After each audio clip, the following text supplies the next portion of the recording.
This is day 8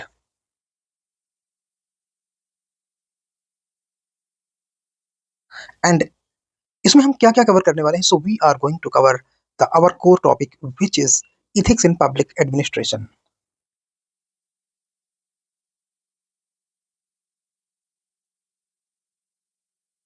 Ethics in public administration. So कौन कौन से टॉपिक कवर होने हैं इसमें? Ethical concerns and dilemma,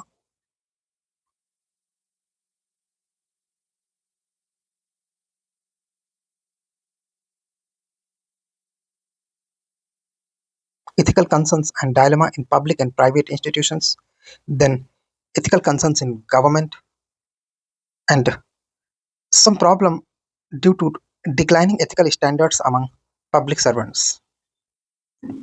Ethical concerns in government, then some problem due to declining of ethical standards.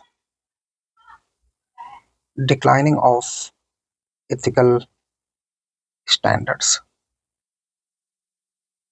Standards in public servant. Then commonly observed unethical practices in India. Unethical practices in India. And further resolving ethical dilemma and source of ethical guidance. Resolving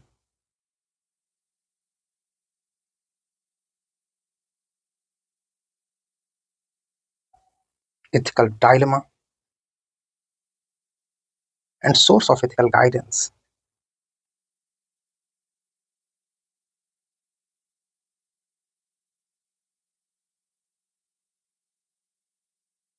And the next topic will be ethical governance.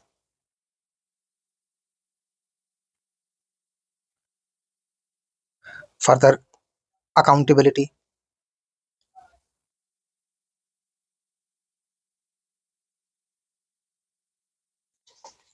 Then moral values in governance.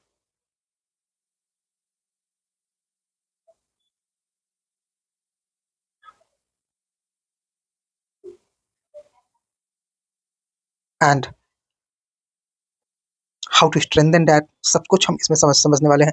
Then barriers to ethical organization. कौन कौन से barriers face करने पड़ते हैं. Barriers to ethical organizations. Then laws, rules and regulations as a source of ethical guidance. Laws, rules and regulations as a source of ethical guidance.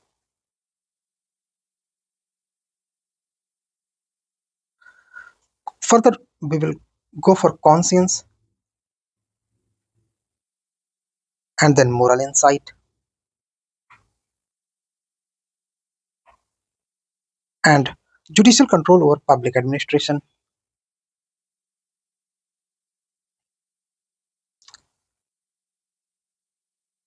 Public administration. These all are the topics we are going to cover. There are some additional topics जिनको और भी cover करना है. Ethical issues in international level. Ethical issues in international level. Corporate governance.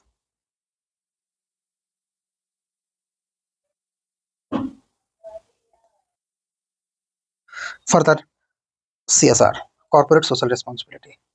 And this is the unit section whatever you say which belongs to more than 50 marks. अकेले यहाँ से 50 to 60 marks के questions आते हैं. So can we take this session very seriously? I am leaving it to you. Ethics in public administration. Okay, proceeding.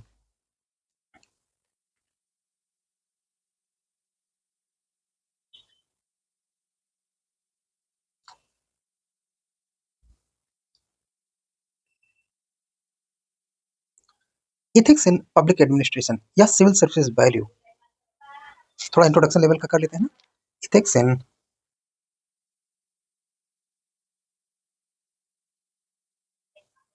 Public administration या civil services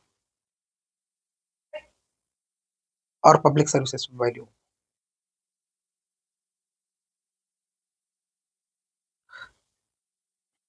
तो सबसे बड़ी बात है ना कि व्हाई एथिक्स, पब्लिक एडमिनिस्ट्रेशन में एथिक्स क्यों? Is there any root background, कोई प्रॉमिस है? Yes, because government is a public trust.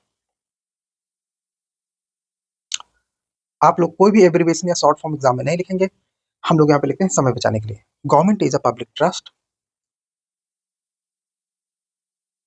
And civil service is a vocation, is a vocation. मतलब गवर्नमेंट एक पब्लिक ट्रस्ट है और सिविल सर्विस क्या है?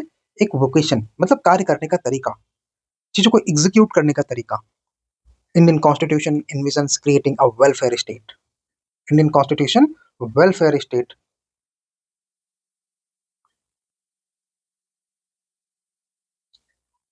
बनाने का विजन रखता है। And administration is the machinery to achieve it. Administration is a machinery to achieve it. Administration इसे अचीव करने की एक मशीनरी है। अब आपको यहाँ से इंश्योर हो जाना चाहिए because government and civil services इनकी अपनी अपनी सर्टेन रोल्स एंड रिस्पॉन्सिबिलिटी जरूर होंगी, because public servant value public good, therefore public servants को एथिकल होना ही चाहिए। Civil servants must be ethical because civil servants must be ethical because, take point 1, legitimacy, credibility and trust in government must be maintained. Legitimacy, credibility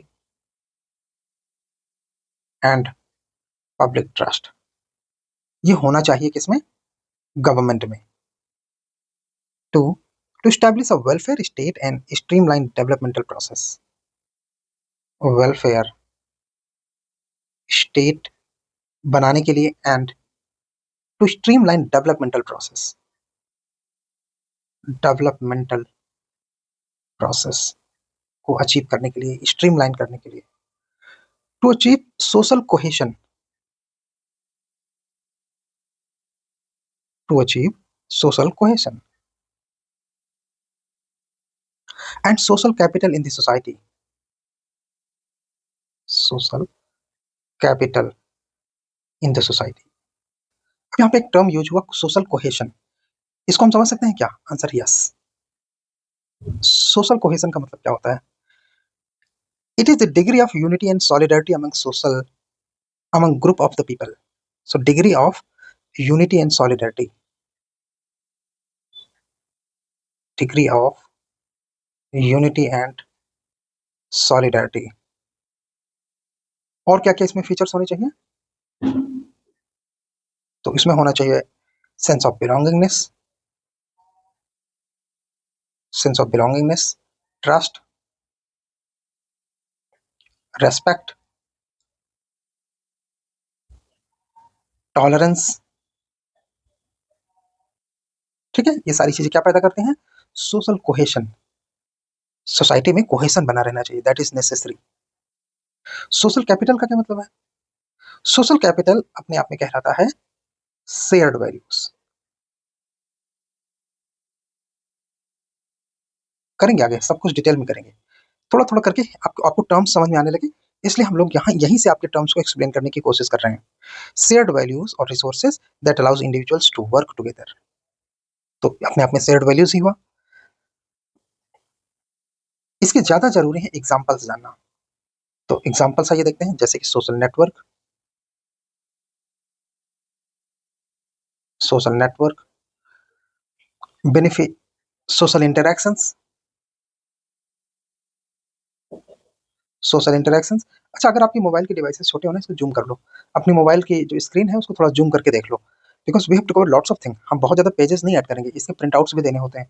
आप में से जिसको PDF नहीं मिल रहे हो वो व्हाट्सअप पे आके पीडीएफ ले लो, उसके लिए आपको नंबर डिस्क्रिप्शन बॉक्स में मिल जाएगा या यहीं से आपको मिल जाएगा, this is the number. WhatsApp में आपको सारे पीडीएफ मिल जाएंगे। हमारे टेलीग्राम चैनल पे भी मिल जाएंगे, आप उधर ज्वाइन कर सकते हो। सो इंटरैक्शंस, इसके अलावा सोशल कनेक्शंस, सोशल नेटवर्क हो गया अपने आप में, and bridging the social capital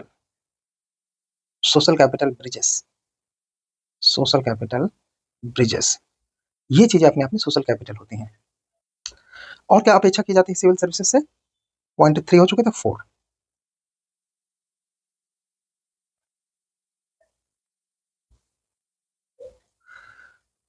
It is expected what? To ensure good governance conduct ethically.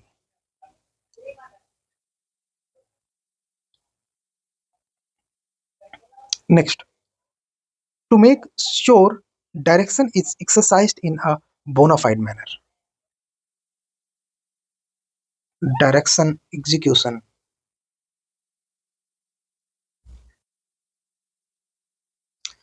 in bona fide manner.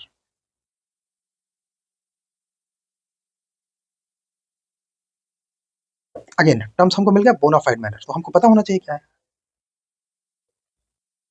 Bonafide manner का मतलब होता है in good faith,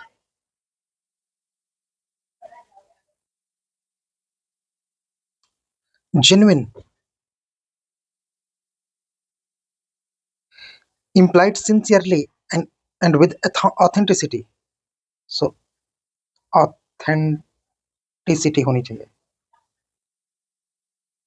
and without fraud or deception.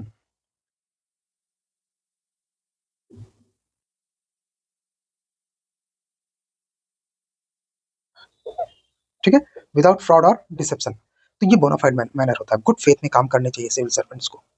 तो इसलिए क्या होना चाहिए सिविल सर्विसेज में एंड पब्लिक एडमिनिस्ट्रेशन में? इथिक्स होना चाहिए। Again there are variety of challenges, क्या क्या चैलेंजेस हैं? So next heading can be इसी में challenges to the challenges before public services, public services. So क्या क्या हो सकते हैं? करप्शन,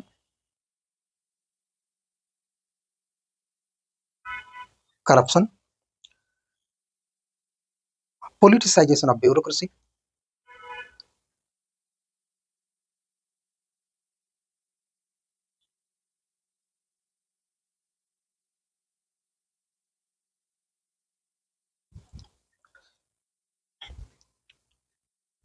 divisions, divisions जैसे कि gender gap, regional divisions, rural urban divides, ये सारे अपने आप में डिविजन्स होते हैं। Plural nature of Indian society,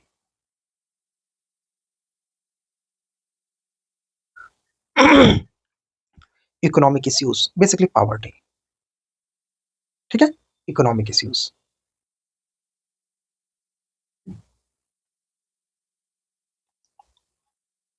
कुछ सोल्यूशन स्टैब्लिश कर सकते हैं। सोल्यूशंस क्या हो सकते हैं? जैसे मैक्स वेबर की थ्योरी से हम ले सकते हैं। जिन लोगों का सोशियोलॉजी ऑप्शनल होगा उनको ये सब पता होगा। मैक्स वेबर की लीगल रैशनल ब्यूरोक्रेसी का जो आइडिया है, लीगल रैशनल BURE ब्यूरोक्रेसी का जो आइडिया है, इसमें मैक्स वेबर ने कुछ आइडियाज दिए हैं, जैसे neutrality,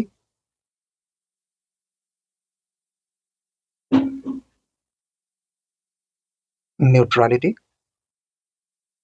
objectivity,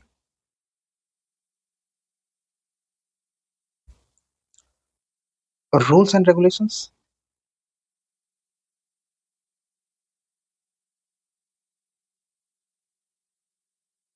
hierarchy, anonymity,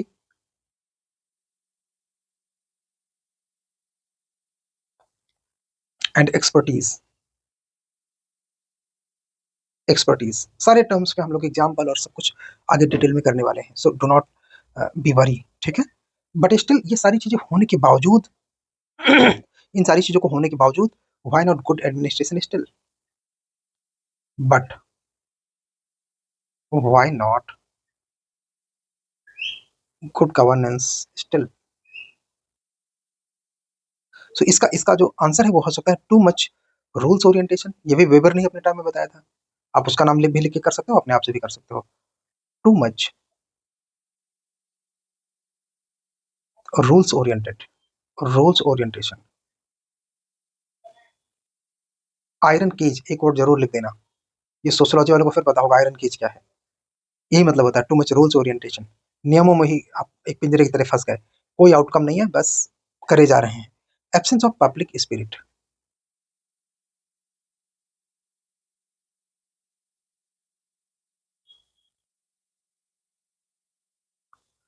culture of secrecy in public institutions.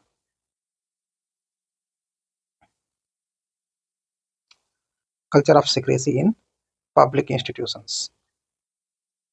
Red tapism. Red tapism, GS two में तो आपने पढ़ ही लिया होगा रेड टेपिज्म क्या है, मुझे भी, और जीएस थ्री में भी पढ़ लिया होगा। मुझे भी कमेंट करके बता दो क्या होता है रेड टेपिज्म में, 2 लाइन में। Delay in decision making, delay in decision making, delay in clearance. फाइलें पड़ी रहती हैं साल साल भर, ठीक है, क्लियरेंस नहीं देते। Therefore ethical values are paramount importance. Therefore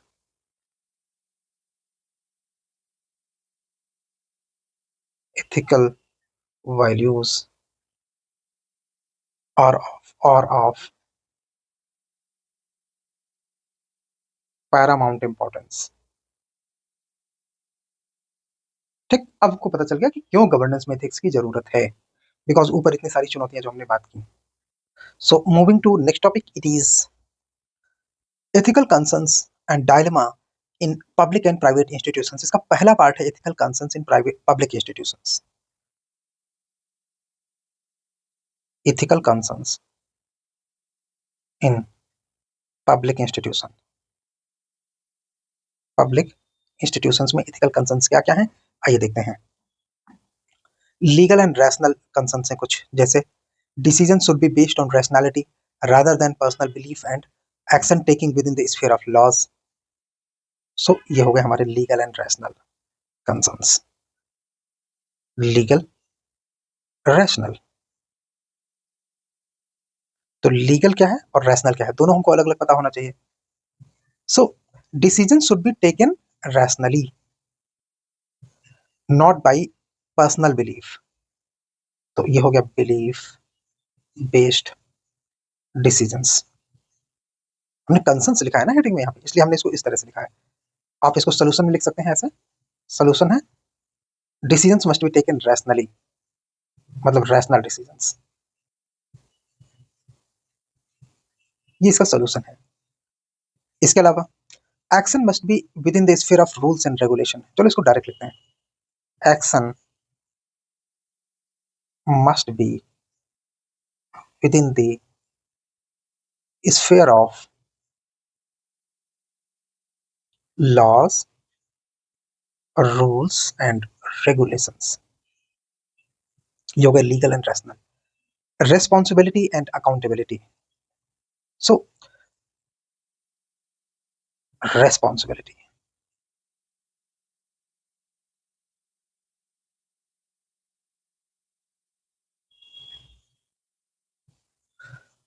अब देखिए, जो ब्यूरोक्रेट्स हैं एंड जो ब्यूरोक्रेट्स के ब्यूरोक्रेटिक हेड्स हैं, मिनिस्टर्स हैं, इसके अलावा पीपल, कोर्ट, मीडिया, इन सबको क्या करना चाहिए, इन सबको must be responsible towards their decisions.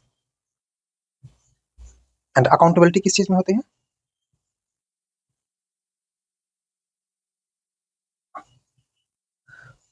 Accountability होती है must be accountable to their action. Action के लिए अकाउंटेबिलिटी होती है इनकी। मीडिया एक पब्लिक इंस्टीट्यूशन है, ब्यूरोक्रेसी एक पब्लिक इंस्टीट्यूशन है, गवर्नमेंट पब्लिक इंस्टीट्यूशन है, और जुडिशरी,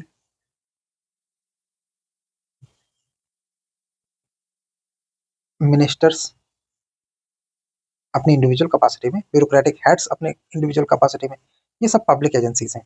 सो इन सबको क्या होना चाहिए, अपने एक्शंस के लिए रिस्पॉन्सिबल होना चाहिए, अपने डिसीजंस के लिए रिस्पॉन्सिबल होना चाहिए। कमिटमेंट, अब कमिटमेंट हो तो वो कंसर्न नहीं है। कमिटमेंट, प्रॉब्लम है कमिटमेंट का अभाव। ठीक है, तो जब भी आप ये लिखेंगे कंसर्न्स तो लैक ऑफ कमिटमेंट लिखेंगे। हम साथ में चूंकि सोल्यूशन बता रहे हैं इसलिए आपको पूरा एक्सप्लेन कर रहे हैं कि कमिटमेंट होना चाहिए। Commitment is not a burden,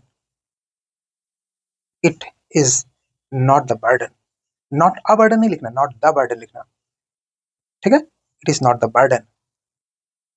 solution क्या है, work is worship.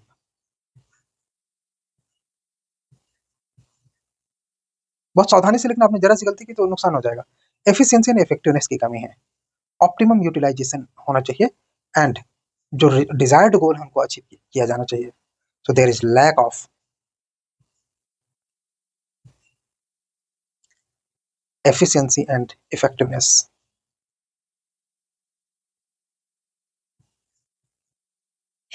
and effectiveness। तो ये होना चाहिए, there is a lack of. ठीक है, इसकी कमी है, इसलिए हमने इसे कंसर्न्स में लिखा। सो इसका सोल्यूशन क्या है, सोल्यूशन है इसका resource optimum utilisation of resources. ये मैनेजमेंट के जो बच्चे होंगे उनको तो रटा होगा ये वाला शब्द, ऑप्टिमम यूटिलाइजेशन ऑफ रिसोर्सेज। ठीक है, ऑप्टिमम यूटिलाइजेशन ऑफ रिसोर्सेज। दूसरा, अचीविंग डिजायर्ड गोल।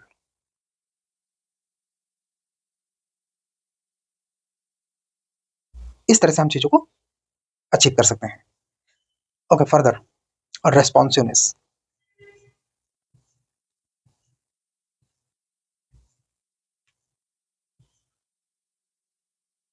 रेस्पॉन्सिवनेस, ठीक है, रेस्पॉन्सिवनेस हो तो बहुत अच्छा है, बट हमेशा याद रखना इन शब्दों में, there is lack of response. इस तरह से लिखेंगे अगर आपको केवल कंसर्न्स लिखना है तो।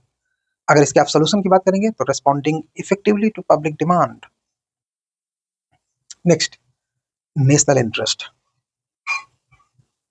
नेशनल इंटरेस्ट, इसको ऊपर रखना है पर्सनल इंटरेस्ट के ऊपर, लेकिन there is lack of national interest among people, या personal interest is taken care more than national interest, तो ये लैक है। There is lack of emotional intelligence. एक मिनट में क्या लिख रहा हूँ, there's a lack of emotional intelligence, plus compassion, empathy बाद में सब करेंगे, एंड ट्रांसपेरेंसी। वैसे सारे टर्म्स ना शुरुआत के लेक्चर नंबर 1 2 में सब कुछ कवर किए जा चुके हैं, सो आप उसको वहां से देख लो। हालांकि आने आने वाले टॉपिक्स में हम इनको भी कवर करेंगे। अब बात करते हैं कि प्राइवेट इंस्टीट्यूशंस में कौन कौन से कंसर्न्स हैं। So concerns in private institutions, topic होगा ethical concerns in private institutions.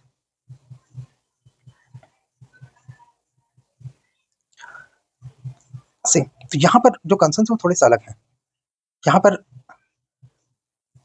Accountability towards stake holders की कमी है, लैक ऑफ अकाउंटेबिलिटी टुवर्ड्स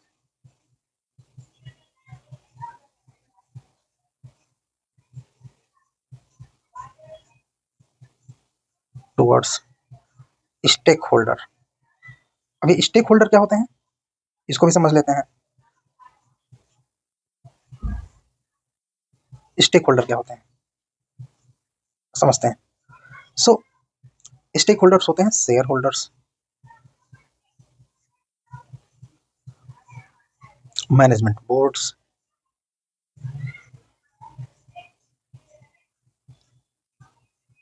चूंकि प्राइवेट इंस्टीट्यूशन से हम बात करें ना, एम्प्लॉयज,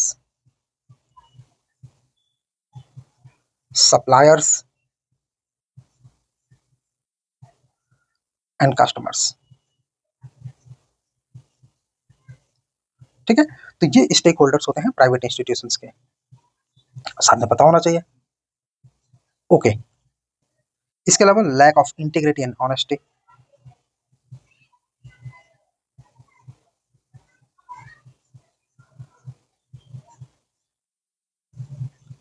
सी किस तरह की प्रॉब्लम होती है, तो violation of intellectual property law, disclosure secrets, है ना, ये सब अपने अपने disclosing of secrets. For example, इसके एक मिनट, इसके एग्जाम्पल ऐड कर लो। For example, violation of IPR norms. दूसरा, डिस्क्लोजिंग पर्सनल इंफॉर्मेशन, जैसे आधार बेस्ड डेटा, है ना, ये सब चीजें प्राइवेट रखनी है। डिस्क्लोजिंग पब्लिक इंफॉर्मेशन या प्राइवेट इंफॉर्मेशन, प्राइवेट इंफॉर्मेशन, तो ये अपने आप में यहाँ पे चैलेंजेस हैं, कंसर्न्स हैं। और organisation policy,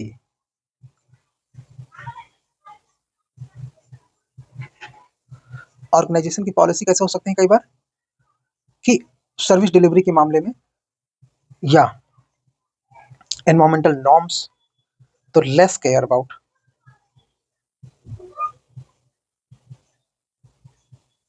environmental norms, service delivery, ऐसे कई सारी चीजें आप ऐड कर सकते हो।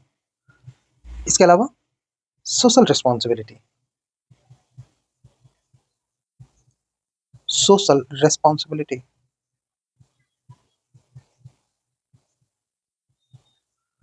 सोशल रिस्पॉन्सिबिलिटी में जैसे कि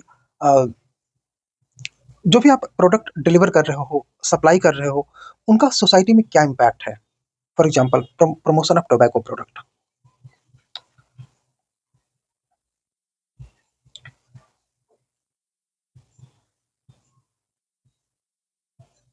ठीक है। Next, environmental concerns,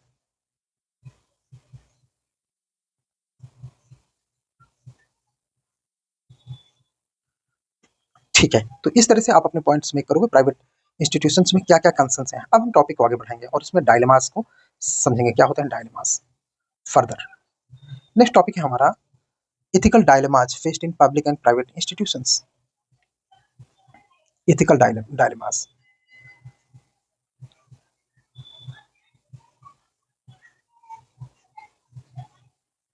in public and private institutions, ठीक है।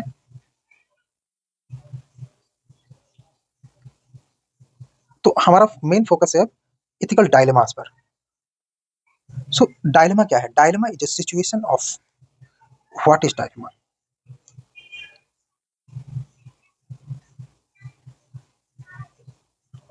सो dilemma is a situation of conflict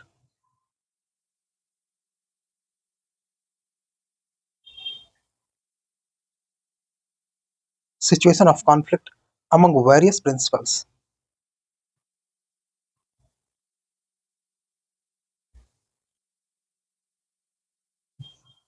among various principles which cause difficulty in decision making, which cause difficulty in decision making।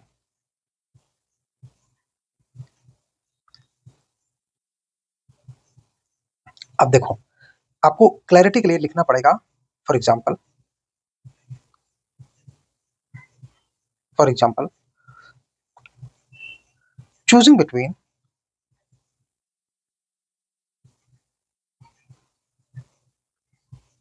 Good versus bad, no dilemma, ये dilemma नहीं है। Choosing between bad and bad, there is dilemma, ठीक है। Choosing between good and good, dilemma इसमें भी है। तो ये हो गया डायलेमा। चूंकि यहाँ पे प्रिंसिपल्स इन्वॉल्व है। नॉर्मली गुड एंड बैड के बीच में तो कोई भी चीज चूज करना आसान होता है, बट बैड एंड बैड के बीच में चूज करना मुश्किल है, गुड एंड गुड के बीच में चूज करना मुश्किल है, ठीक है। सो ये होता है डायलेमा। नाउ डायलेमा को हम लीगल और एथिकल पॉइंट से आप डिफाइन करेंगे। डायलेमा एक साइड हम करेंगे लीगल, एक साइड हम करेंगे ethical.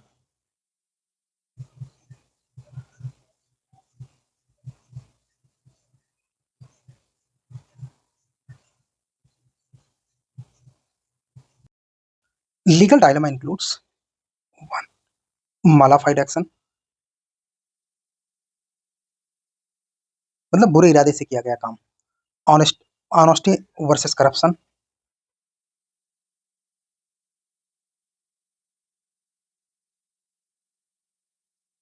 Doing illegal activities for personal gain, illegal activities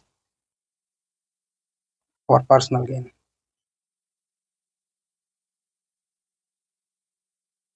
ethical में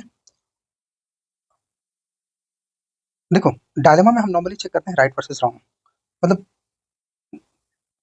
क्या आप चूज करोगे क्या नहीं। तो रॉन्ग को नहीं चूज करेंगे, रॉन्ग में भी लेस राइट हो सकता है, ठीक है, राइट वर्सेस रॉन्ग। तो एथिकल में डायलेमा क्या क्या होते हैं, ऑब्जेक्टिविटी वर्सेस कंपेशन,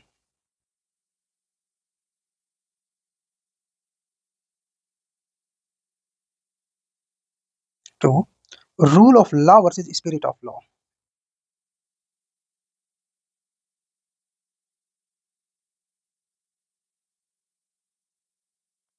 देखिए, जो रूल ऑफ लॉ होते हैं वो नॉर्मली कोडिफाइड होते हैं एंड एक्सप्लेन्ड होते हैं। जो स्पिरिट ऑफ लॉ है मे बी कि वो हिडन हो और वो दिखाई ना देता हो। फॉर एग्जाम्पल, क्राउड को मैनेज करने के लिए एक तरीका ये है कि आप क्राउड पर गोली चला दो, तो वो मे बी कि रूल ऑफ लॉ के अकॉर्डिंग डिसाइडेड हो और वो सही भी हो सकता है, बट मे बी कि स्पिरिट ऑफ लॉ के अकॉर्डिंग ना ठीक हो। स्पिरिट ये नहीं कि लोगों को मार कर क्राउड को शांत करना है, तो हमें सही सोल्यूशन ढूंढने पड़ेंगे, ठीक है। Duty versus safety,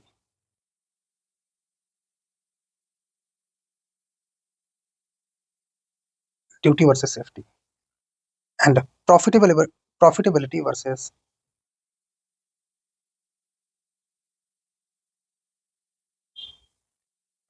social responsibility, social responsibility. तो ये होते हैं अपने आप में डायलेमा।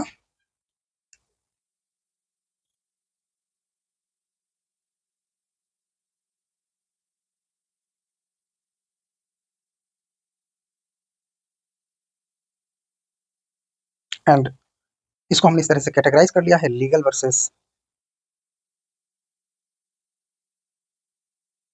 अभी एग्जाम में इस तरह के बॉक्सेस बना सकते हैं जिससे कि इसकी विजिबिलिटी बढ़ जाती है।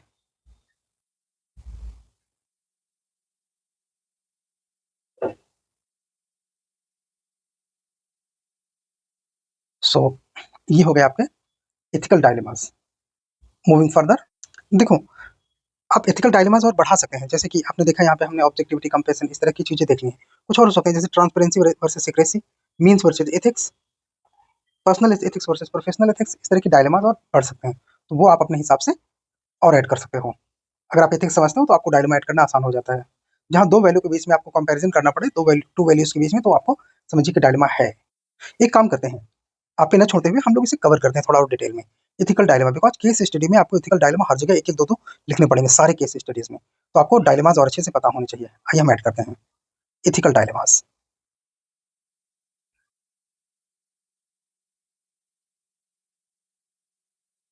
Ethical dilemmas. So ethical dilemma जैसे मैंने आपसे पहले बोला कि ethical dilemma is situation where person faces difficulty in choices between two और मोर कॉन्फ्लिक्टिंग ऑप्शंस और principles.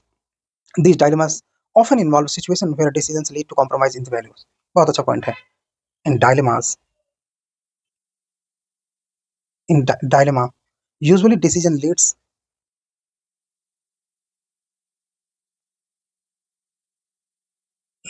to a compromise in values. ऊपर भी हमने डेफिनेशन लिखी थी, यहाँ पे हमने कुछ पॉइंट ऐड किए, इसीलिए कुछ कॉमन टाइप के डायलेमा देखते हैं। Common dilemmas. One, professional versus personal ethics.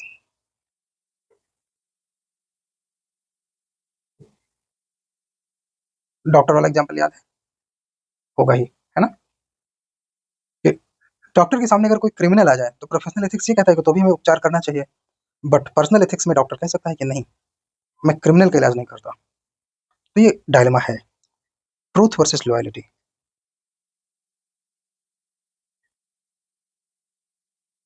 जैसे कि कोई मैनेजर जानता है कि उसका फ्रेंड कंपनी में किसी रिसोर्स को मिसयूज कर रहा है, तो ट्रुथ तो ये है कि उसे सही सही कंपनी के ऑफिशियल्स को बताना चाहिए, बट लॉयल्टी वो फ्रेंड से प्योर निभाए कि ना निभाए, ये डायलेमा है। इंडिविजुअल वर्सेस कॉमन गुड,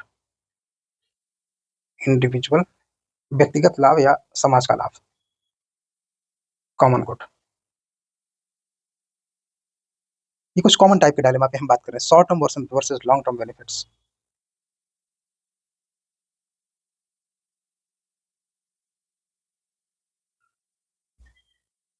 कई डिसीजंस होते हैं जिनके शॉर्ट टर्म बेनिफिट्स होते हैं, कई डिसीजंस होते हैं जिनके लॉन्ग टर्म बेनिफिट्स होते हैं, तब आपको चूज करने में दिक्कत होती है। जस्टिस वर्सेस मर्सी, मर्सी मतलब दया, जस्टिस मतलब न्याय।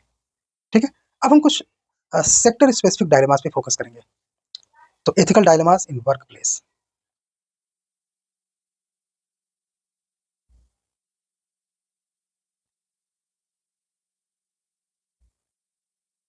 ये हमारा कीवर्ड है।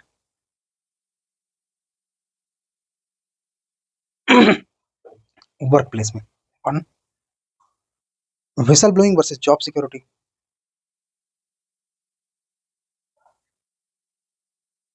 विसल ब्लोइंग का मतलब है कि सोसाइटी के हित में, सोसाइटी के बेनिफिट, सोसाइटी के गुड को ध्यान में रखते हुए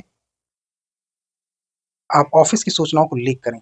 whistle blowing versus job security, ऐसा करने में आपकी जॉब जाएगी, लेकिन सोसाइटी के वेलफेयर के लिए आपने सूचनाएं लीक की, इस बात का आपको सेटिस्फेक्शन हो सकता है, तो ये डायलेमा है। हायरिंग डिसीजन एंड बायस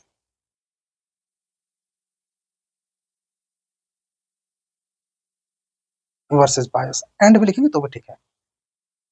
देखो, एक मैनेजर है, so a manager has two candidates, one is highly qualified while other is a personal connection, रिश्तेदार है, तो किसको चूज करें, ये दिक्कत आती है। तो ये अपने आप में डायलेमा होता है सोसाइटी में, ऑफिसेस में। Employee privacy versus company interest,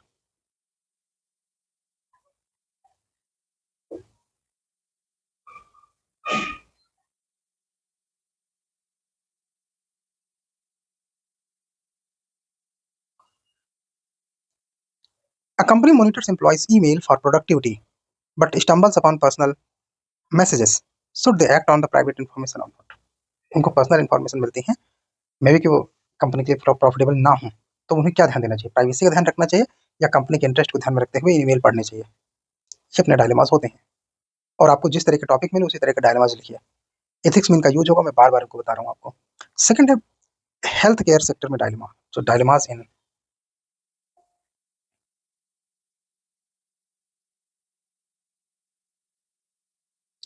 health care,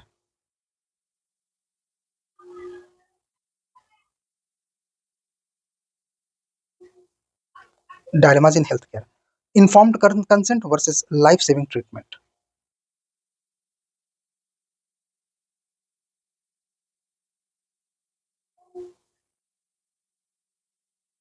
life saving treatment. See, for example, a terminally ill patient refuses to treatment that could extend their life. So doctors override their decision. मान लीजिए कोई मरीज कहते हैं हमको treatment नहीं चाहिए, लेकिन डॉक्टर जानते हैं इस ट्रीटमेंट से मरीज की जान बच सकती है, तो डॉक्टर को क्या करना चाहिए, कंसेंट पे जाना चाहिए या लाइफ सेविंग करनी चाहिए, ये डायलेमा है। Organ transplant priority,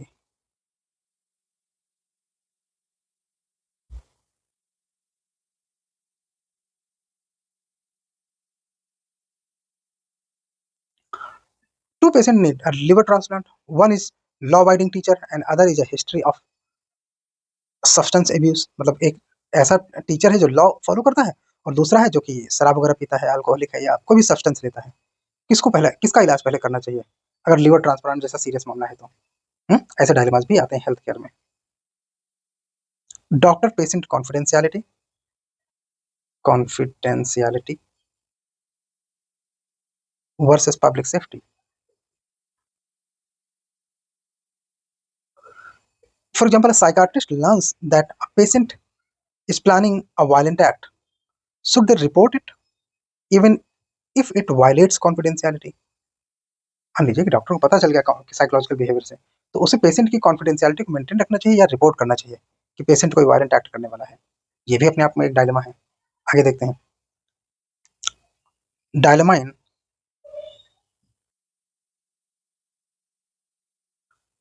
AI and technology.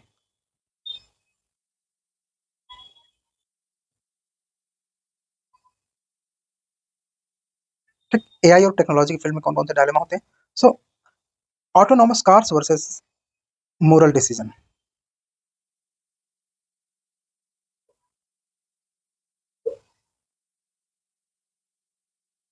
And moral decision. See, for example, a self-driving car must choose between hitting a pedestrian or swerving and risking the passenger. तो passenger को risk में डाले या सामने एक व्यक्ति को अटैक हिट कर दे कार. ऑटोनोमस कार में इस तरह के डायलेमास होते हैं. How should it be programmed, और इसकी प्रोग्रामिंग कैसे करोगे? हुँ? ये हैं आजकल के एआई और टेक्नोलॉजी के dilemmas. Deep fakes and miss information.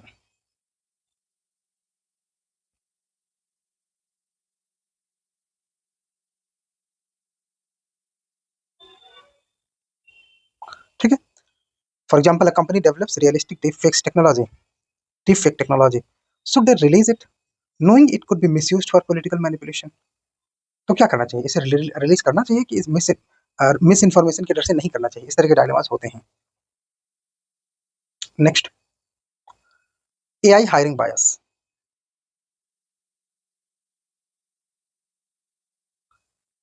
A company uses AI for hiring, but it unintentionally discriminates against certain demographics. A company uses AI for hiring, but it unintentionally discriminates against certain demographics.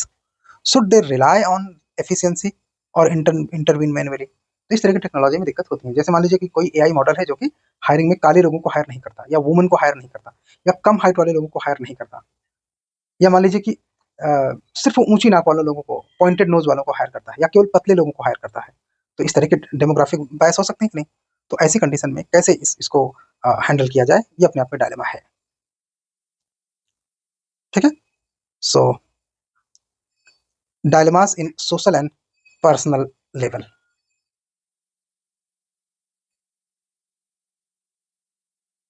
Personal and social level. तो personal and societal dilemmas क्या क्या होते हैं जो हमको personal level पे या societal level पे देखने को मिलता है? बहुत आसान है. इसमें आप सबसे ज्यादा लिख सकते हो. क्यों? क्योंकि आप डे बाई डे फेस करते हो. लेट्स से कुछ हम एग्जांपल के तौर पर शुरू करते हैं. पहला, फ्रेंड्स इनफिडेलिटी. Friends infidelity. अब इनफिडेलिटी का मतलब आपको पता है तो बताइए. नहीं, मैं तो बताऊंगा ही. फ्रेंड्स इनफिडेलिटी का मतलब होता है किसी को धोखा देना. किस तरह से? When you see a close friends spouse cheating, do you tell your friend और stay out of their personal life? ठीक. तो ये स्पाउस चीटिंग से रिलेटेड है. स्पाउस चीटिंग में do you tell your friend और stay out of their personal matter. Their personal matter. तो ये आपके पास एक ऑप्शन है कि आप क्या करते हैं. ये आपके पास डायलेमा है यहाँ पे दो चीजों में. Second, parental discipline versus child autonomy.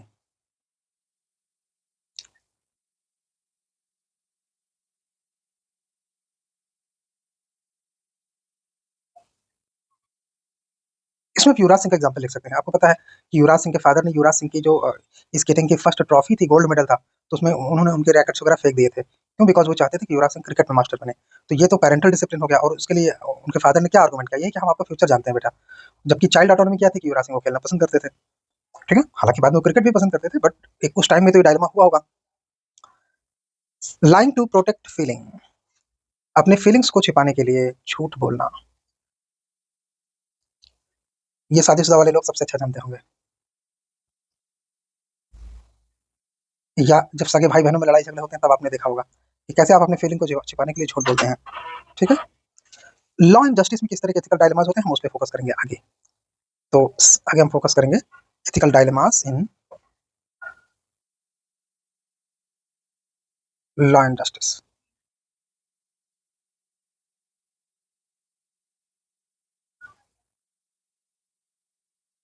Law and justice के एथिकल डायलेमास हमारे सामने हैं.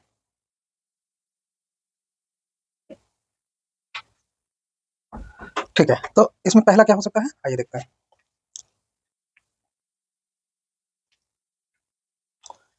स्टीलिंग फॉर सर्वाइवल,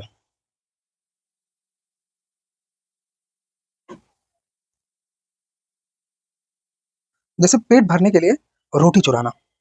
आपने देखी होगी फिल्म आवारा राज कपूर को, उसमें राज कपूर को दिखाते हैं कैसे रोटी चुराते हुए अपनी माँ के लिए, उसकी माँ बीमार होती है। तो ये अपने अपने आप में एथिकल डायलेमा, क्या उसको पनिश किया जाना चाहिए? सब में एग्जाम्पल आपको ऐड करना है, आप अपने से कोई एग्जाम्पल ऐड कर दीजिए इस तरह से। Plea bargain versus full trial,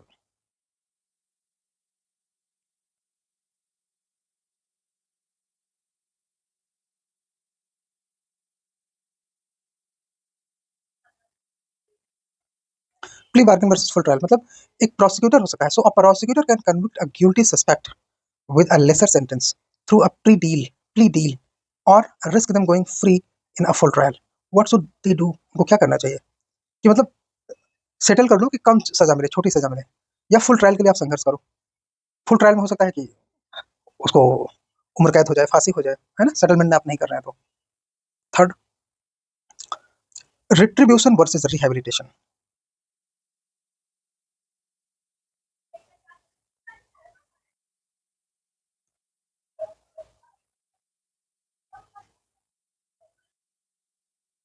retribution versus rehabilitation.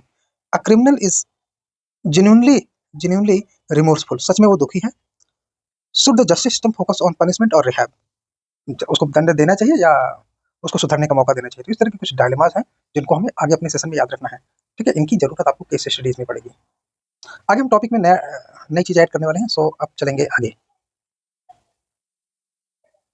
Heading है problems due to declining ethical standards.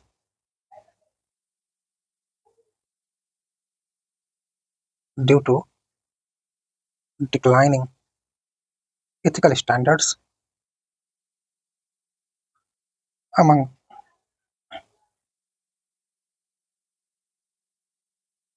among public servants।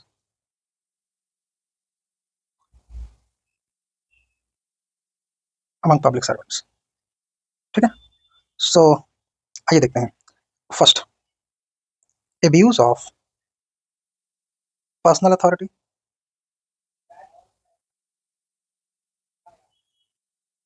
abuse of personal authority, rank for private benefit। जैसे लोग टोल प्लाजा में बताते हैं आई एम डिस्ट्रिक्ट कलेक्टर, ठीक है, और मैं टोल प्लाजा टोल नहीं दूंगा, ये चीजें। दूसरा, एक्सेस ऑफ पर्सनल अथॉरिटी और rank position,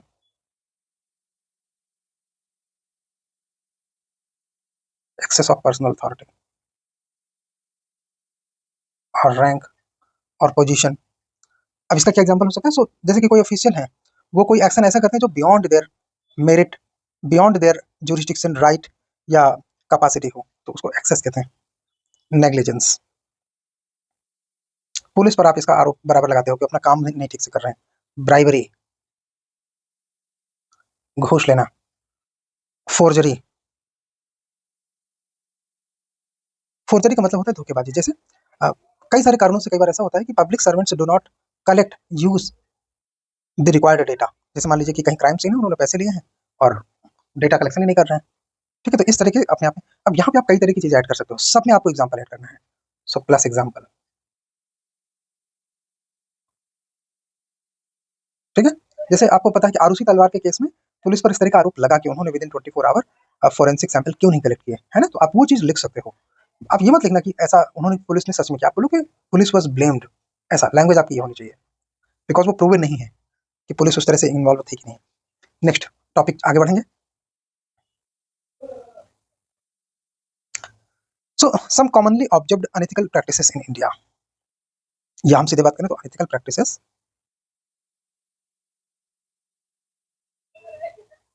in India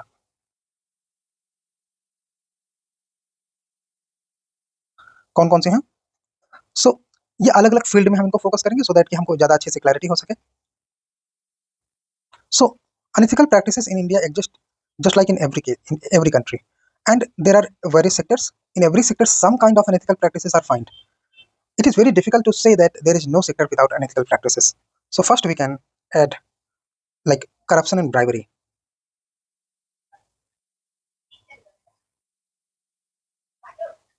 corruption and bribery. For example, political corruption.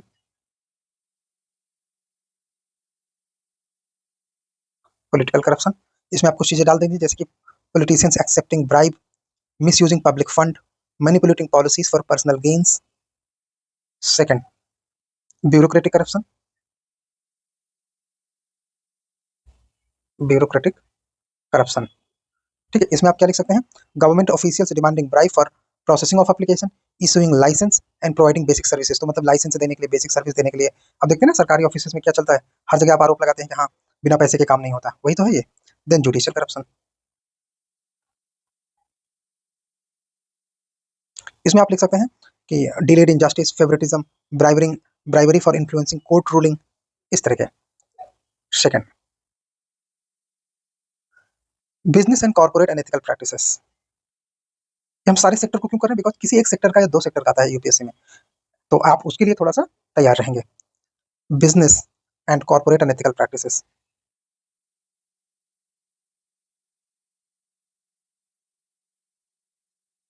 अगर जनरल आ जाए तो आपके लिए बहुत अच्छा है कि आपके बहुत सारे पॉइंट तैयार हैं, लेकिन अगर किसी खास सेक्टर का है तो उसको आपको पता होना चाहिए. तो हम लोग 8 to 10 सेक्टर्स का कम से कम कवर कर देंगे, सो दैट कि आपको नया क्वेश्चन ना मिले. जैसे इसमें टैक्स इवेजन, टैक्स इवेजन. सो बड़ी कंपनियों पे आरोप लगा है, विजय माल्या का एग्जाम्पल ले सकते हैं. Second,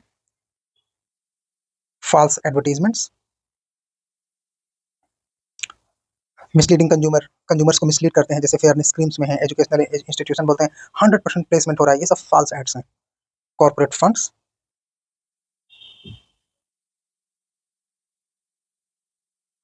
companies manipulating financial statements, just like Satyam, Satyam computer का स्कैम. एक्सप्लॉयटेशन ऑफ वर्कर, जी हाँ, ये भी अपने आप में कॉर्पोरेट अनएथिकल प्रैक्टिसेस हैं.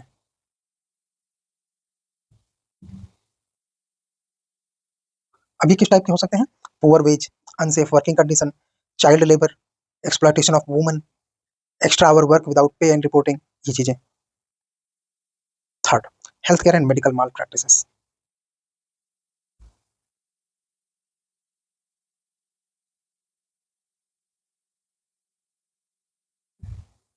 Health care and medical mall practices.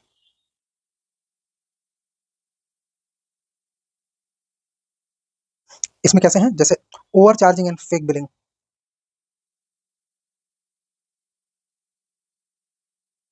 अब मरीजों को तो पता नहीं किस चीज का क्या प्राइस है, कहाँ पे क्या पैसा ऐड कर दिया है, बट ये सब हॉस्पिटल्स में होता है, दुनिया में हर जगह.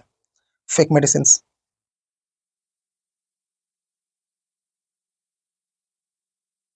जैसे सर्कुलेशन ऑफ काउंटरफीट और सब स्टैंडर्ड ड्रग्स, वो इसमें आएगा.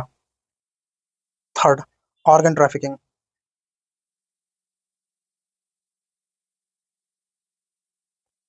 ऑर्गन ट्रैफिकिंग मतलब जैसे किडनी बेचना, लिवर ट्रेडिंग, ये सारी आंख की ट्रेडिंग है ना. Next, negligence and mall practices.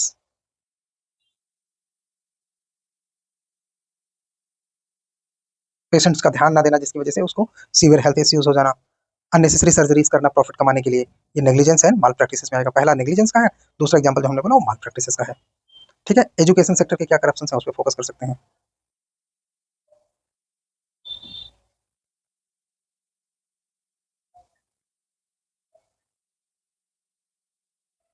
Unethical practices.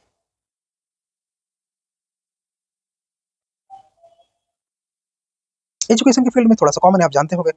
Capitation fee in administration, in admission.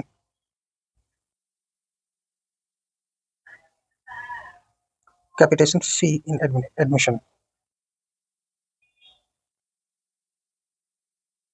मतलब प्राइवेट कॉलेज जो है वो ढेर सारा डोनेशन लेते हैं सीट अलॉटमेंट के लिए, मेडिकल में, इंजीनियरिंग में, मैनेजमेंट सीट्स के लिए. ठीक है, ये वो है capitation fee. Donation, fake degree and certificates, and certificates.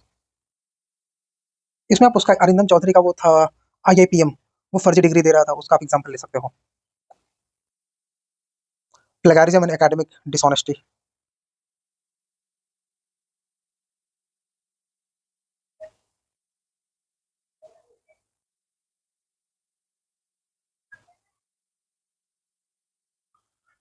Plagiarism का मतलब तो होता है किसी का रिसर्च पेपर कॉपी करके उसे अपना बता देना. इसके अलावा प्रोफेसर एंड स्टूडेंट्स कॉपी करते हैं research work without proper credit है ना, वो अपने आप में प्लेगरिज्म का है। Next number 5, unethical practices in media.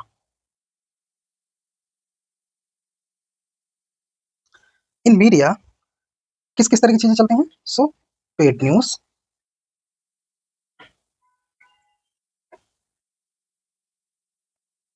Sensationalism, sensationalism, and third privacy violation. इन सब में आपको एग्जांपल सेट करने हैं। जैसे कि पेड न्यूज में मीडिया पैसे लेती है, न्यूज बना देती है। सेंसेशनलिज्म में टीआरपी के चक्कर में फैक्ट्स इधर उधर ट्विस्ट किए जाते हैं। प्राइवेसी वायलेशन कैसे होते हैं? Leaking private information about certificate of individuals, ये सब तो बहुत होता है इंडिया में। 6, एनवायरमेंटल वायलेशन ऑफ एथिक्स, या एनवायरमेंट के फील्ड में एथिकल वायलेशन। देखो ये जो टॉपिक चल रहा है ना, इससे आपको मिनिमम एक 1 to 2 क्वेश्चन मिलेंगे ही मिलेंगे। There is no if and no but. So illegal mining,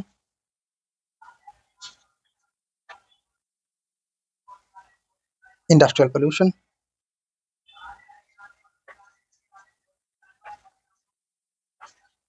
industrial pollution, deforestation,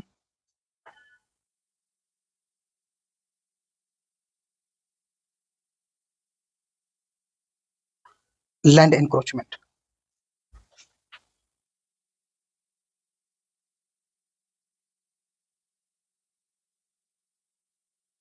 land encroachment, ये कुछ अपने आप एनवायरमेंट के फील्ड में सब एग्जांपल ऐड करोगे तो हो जाएगा। Unethical practices in real estate,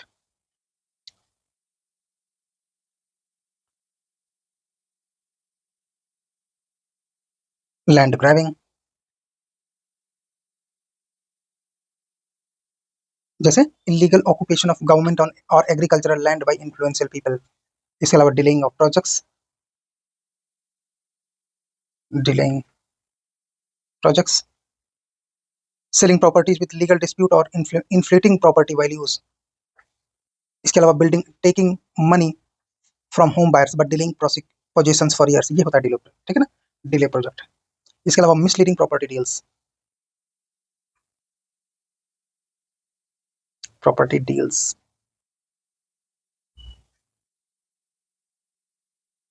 इसमें आप जो है जितने भी विवादास्पद मुद्दे हैं डाल सकते हैं, जैसे selling of properties with illegal dispute, या प्रॉपर्टी के प्राइस को इन्फ्लेट करना आर्टिफिशियली, ये चीजें इसमें आएंगी। कास्ट एंड रिलीजन के फील्ड में unethical practices,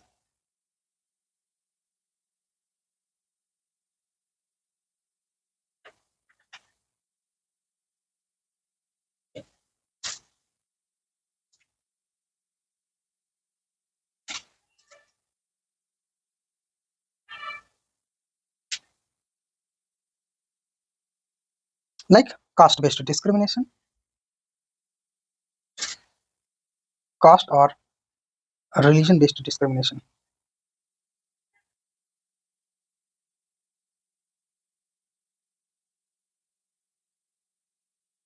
second, religious exploitation,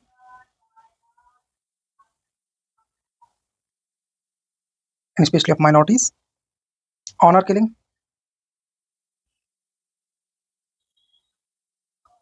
and especially between marrying outside the caste and religion. So that is honor killing. Next, banking and financial field में,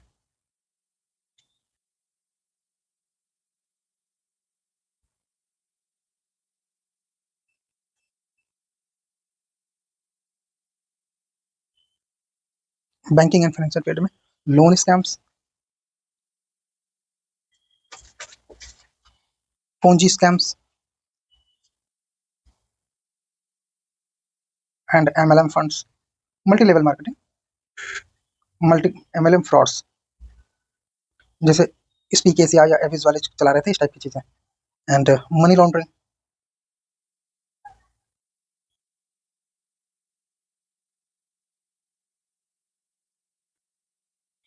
तो मनी लॉन्ड्रिंग जैसे black money being converted into legal asset through sale of shell companies, वो अपने आप में money laundering होता है। Then cyber crime and digital fraud, आजकल ये काफी इंपॉर्टेंट हो गया है। साइबर क्राइम, डिजिटल फ्रॉड,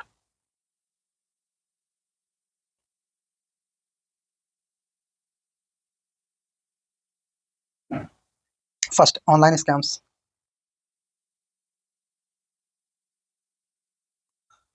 जैसे fake job, phishing emails, fraudulent investment schemes, ये सारी चीज़ें ऑनलाइन स्कैम्स हैं। Then data privacy violation,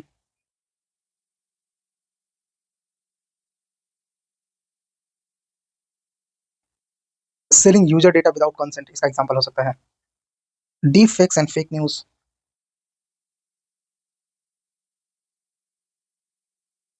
deep fakes and last fake news. Deep fakes में आप रश्मिका मंदाना का वीडियो का एग्जांपल डाल सकते हैं, एआई के माध्यम से जो मॉर्फ किए जाते हैं वो वाले। ठीक है, तो इस तरह से ये अपने आप में unethical practices observed in India, उनके बारे में हमने कुछ कॉन्सेप्ट और एग्जांपल समझे। अब हम चलेंगे आगे चैप्टर नेक्स्ट टॉपिक की ओर। नेक्स्ट टॉपिक हमारा होगा resolution of ethical dilemmas. Ethical dilemmas को कैसे रिजॉल्व करें।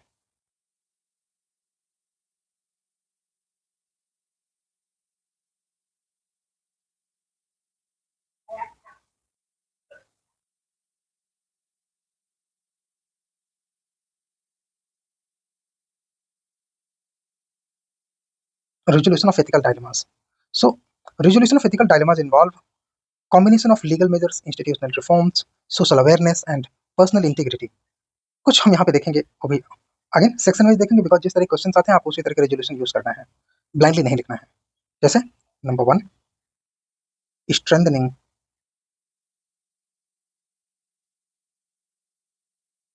Legal and institutional framework.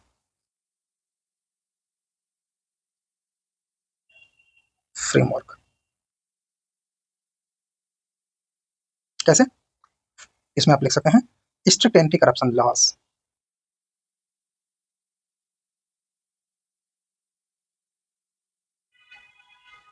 Anti corruption laws. So जैसे कि प्रिवेंशन ऑफ करप्शन एक्ट, जहां पे जिन चीजों की रिक्वायरमेंट हो आप उसी तरह से लिखना।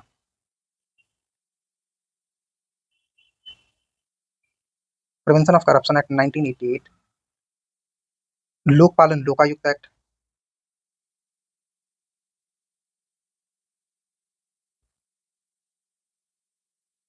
2013, इसके अलावा judicial reform, judicial reforms, reducing cases backlogs, ensuring faster trials through digitization and alternative dispute resolution mechanisms। आपने पॉलिटी में जरूर पढ़े होंगे। Then corporate governance regulation, corporate governance regulations, corporate governance regulation, जैसे strengthening compliance with SEBI, SEBI compliance, KYC. ठीक है, auditing, ensuring auditing, penalizing fraudulent companies. ठीक है, ये सारी। Number 2, transparency and accountability mechanism.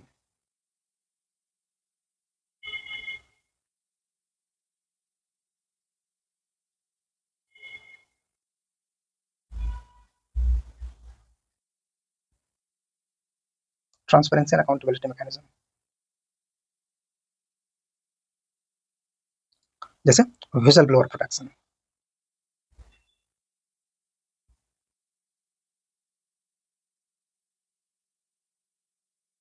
कैसे, इसका तरीका क्या है, तो इसमें सब पॉइंट लिखिए। विसल ब्लोअर प्रोटेक्शन एक्ट 2000,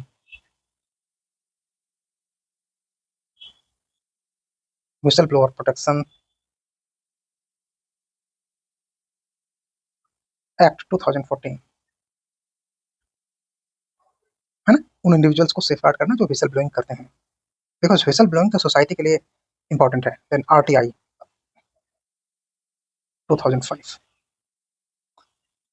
जो कि ट्रांसपेरेंसी के लिए बहुत जरूरी है, वेपन है, बहुत पावरफुल है। Then public declaration of assets, public declaration of assets, ensuring politicians and government officials disclose their wealth to prevent illegal enrichment। ये खास तौर से गवर्नमेंट एम्प्लॉइज एंड पॉलिटिशियंस के खिलाफ इफेक्टिव है।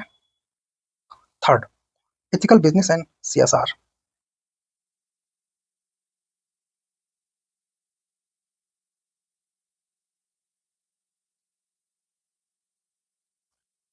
CSR मतलब कॉर्पोरेट सोशल रिस्पॉन्सिबिलिटी। सो इसके लिए कैसे हैं, strict financial audits,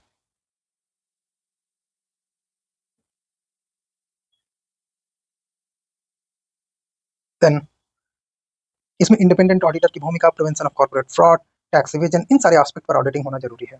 then consumer protection laws,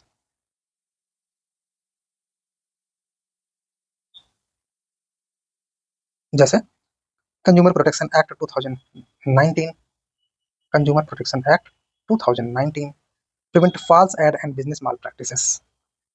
इसके अलावा mandatory CSR,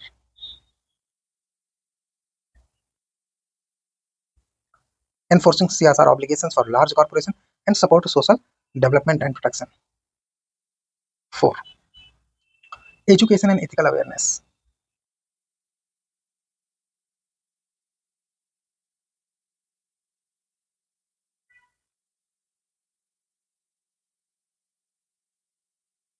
Education and ethical awareness. So, in incorporating ethics in education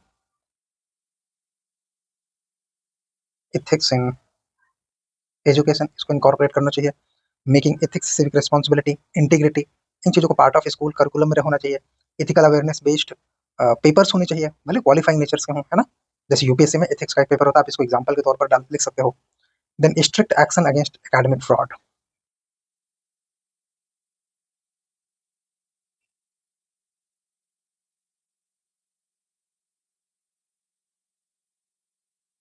academic fraud, shutting down fake universities, बंद करो जो फेक यूनिवर्सिटीज हैं, punishing institution selling fake degrees, then encouraging critical thinking,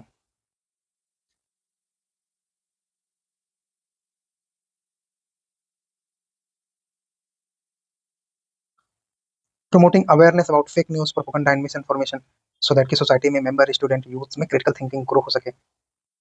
fifth, health care and medical ethics.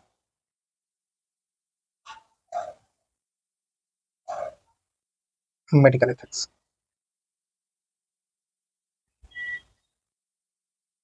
so regulating private hospitals, regulating private hospitals कैसे, clinical establishment act 2010, clinical establishment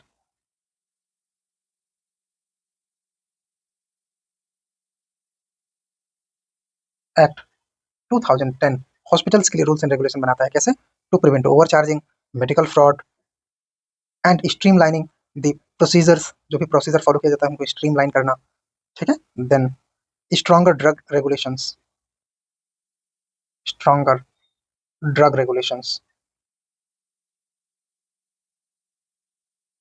how, drug and cosmetic act 1940,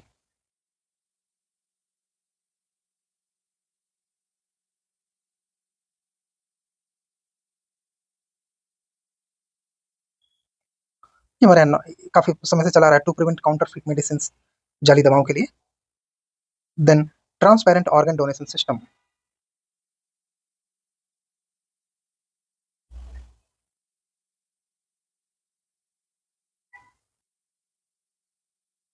organ donation, blood crime, इन चीजों को रोकने के लिए organ donation को या blood donation को ट्रांसपेरेंट बनाना चाहिए, ठीक है।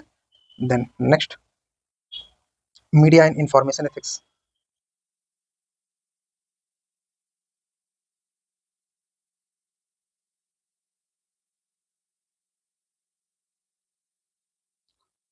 Preventing paid news,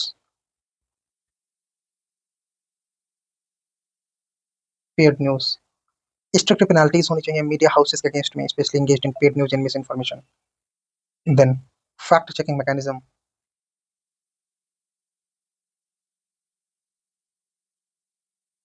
for example Alt News, Boom Live, है ना, ये है प्लेटफॉर्म,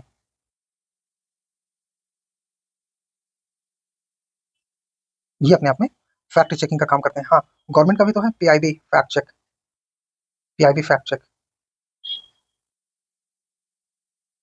बिल्कुल आप उसको लिखिए। Digital ethics guideline,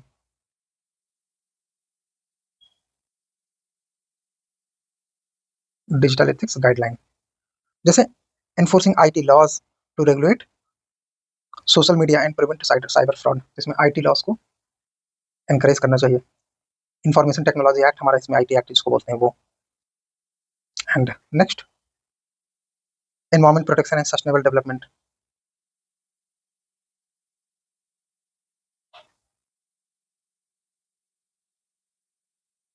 environmental protection and sustainable development.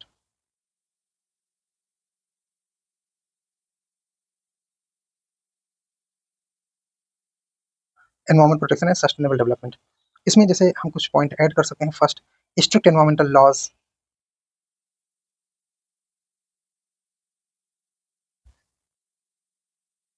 जैसे एनजीटी, एनजीटी एक्ट,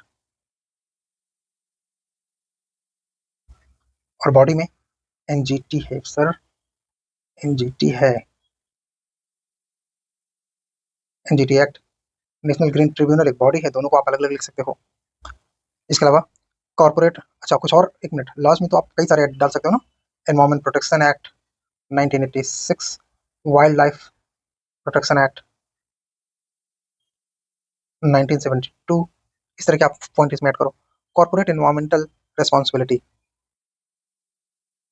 क्योंकि सबसे गंदगी तो वो करते हैं, corporate environmental responsibility. Penalizing industry for pollution and enforcing sustainable practices, over use of water को चेक करें, इस तरह की चीजें हम कॉर्पोरेट्स के केस में कर सकते हैं। Then public participation,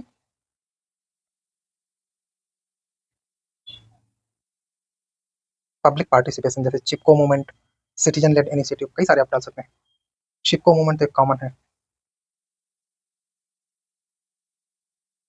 8, strengthening law enforcement against financial crime,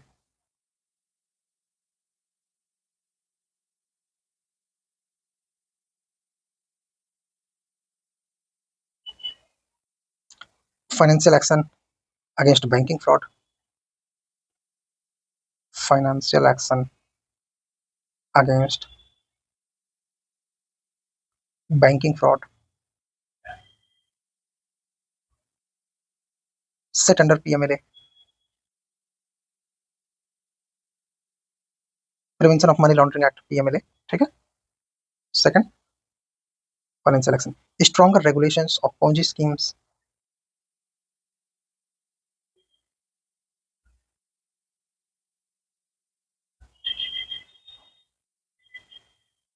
Ponzi schemes and especially surveillancing of multimedia, multi-level marketing and financial scams. Then extradition of economic offenders,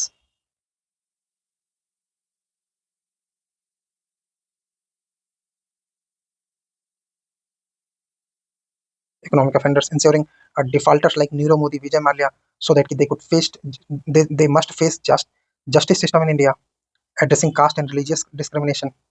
Next है हमारा addressing caste and religious discrimination.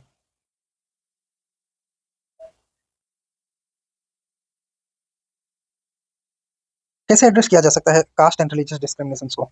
सो उसका तरीका है strict implementation of anti discrimination laws,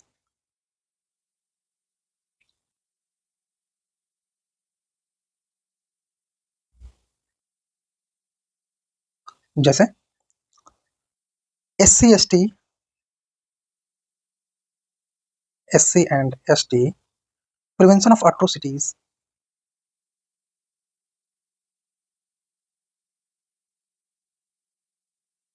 prevention of atrocities act 1989.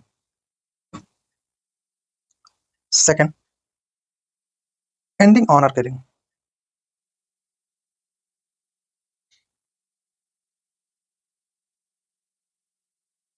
ending honor killing कैसे? Strengthening special marriage act,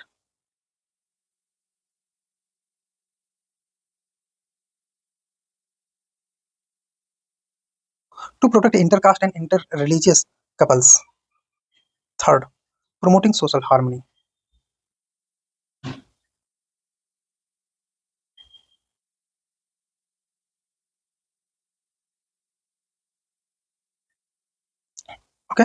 and further हम चलेंगे कैसे, अब हार्मनी कैसे प्रमोट करना है that you know, grass root movement, equality, secularism वगैरह वगैरह। नेक्स्ट है हमारा encouraging ethical leadership and public participation, ethical leadership and public participation.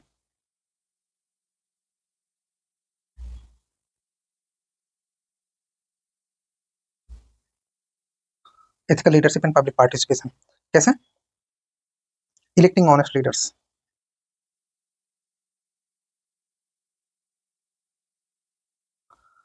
voters must reject corrupt politicians and demand clean governance, then citizens movement,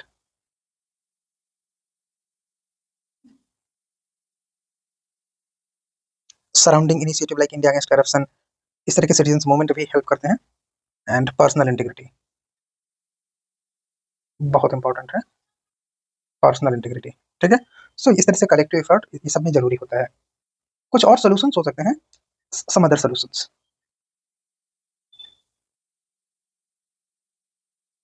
जैसे approaches, society में किस तरह से approach develop करना चाहिए, जैसे यूटिलिटेरियन प्रिंसिपल, टेलीलॉजिकल एथिक्स, डियोंटोलॉजिकल एथिक्स, इस तरह के अप्रोच पे बात की जा सकती है कि कैसे ये अप्रोच, हमने ये सब चीजें पीछे पढ़ ली हैं तो इसकी यहाँ पे हम बात नहीं करेंगे। इसके अलावा virtue ethics, teleological, deontological ethics, ठीक है। देन वर्चू एथिक्स, ठीक है। So how to ensure virtue ethics, honesty, courage, integrity, compassion, love, ये सब अपने आप में वर्चू एथिक्स के ही प्रिंसिपल हैं। इसके अलावा राइट बेस्ड अप्रोच, अधिकारों की वकालत करना,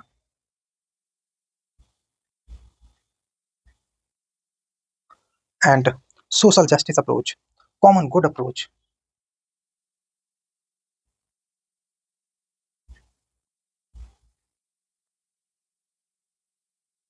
common good approach.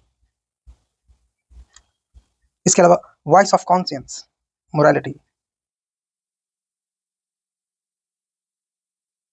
Voice of conscience. So इन चीज़ों को भी प्रमोट किए जाने की जरूरत है।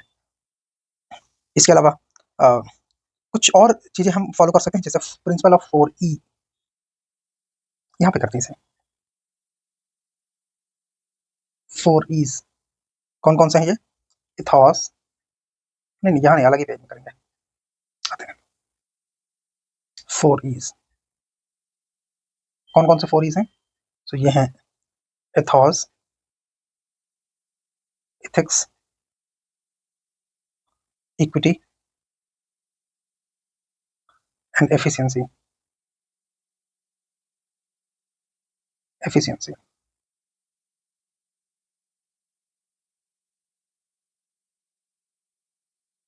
आइए एक एक को करते हैं। People first,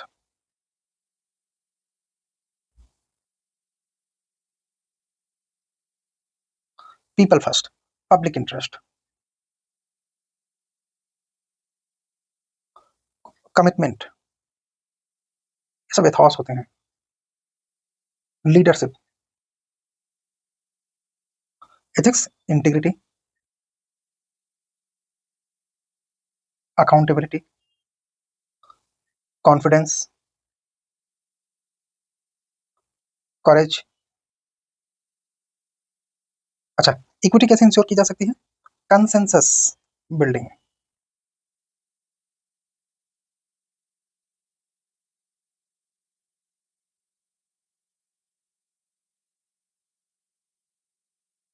consensus building, team spirit, then delegation and compassion. Efficiency कैसे हो सकती है, focus in outcome, innovation,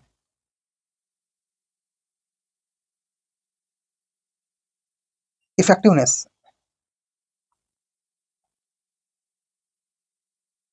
communication, ठीक है। ये चीजें भी इंश्योर करके हम क्या कर सकते हैं, we can establish ethical society and every sector को हम एथिक्स बेस्ड इंश्योरिटी दे सकते हैं। एथिकल डायलेमास को ओवरकम करने में हेल्प मिलती है इनसे, ठीक है। Then we will move to ethical governance. तो एथिकल गवर्नेंस में हम ज़्यादा कुछ करेंगे नहीं, बिकॉज हमने पीछे इसको कर लिया है। एथिकल गवर्नेंस अपने आप में गवर्नेंस को इन्फ्यूज करना, स्टैंडर्ड, वैल्यूज, बिहेवियर, प्रोसेस, इनको जो है स्ट्रीमलाइन करना, ये एथिकल गवर्नेंस कहलाता है। इसके मेथड क्या होते हैं, एथिक्स को सेक्टर वाइज कैसे इंश्योर किया जाए, हमने अभी ठीक ठीक ऊपर ऊपर इसको किया है, ठीक है। तो ये एथिकल गवर्नेंस वाला पार्ट हमारा इसी में फिनिश होता है। हम कुछ चीज़ों को जो डिस्कस करेंगे वो अब आएंगे कि क्या क्या चीज़ें हो सकती हैं एथिकल गवर्नेंस में, क्या क्या हमारे पास इसके टूल्स हो सकते हैं, हम उनको उस तरह से डिस्कस करेंगे। बेसिक्स हमने समझ लिया है ऊपर, खैर ज़्यादा वेट नहीं करना, शुरू करते हैं। Ethical governance.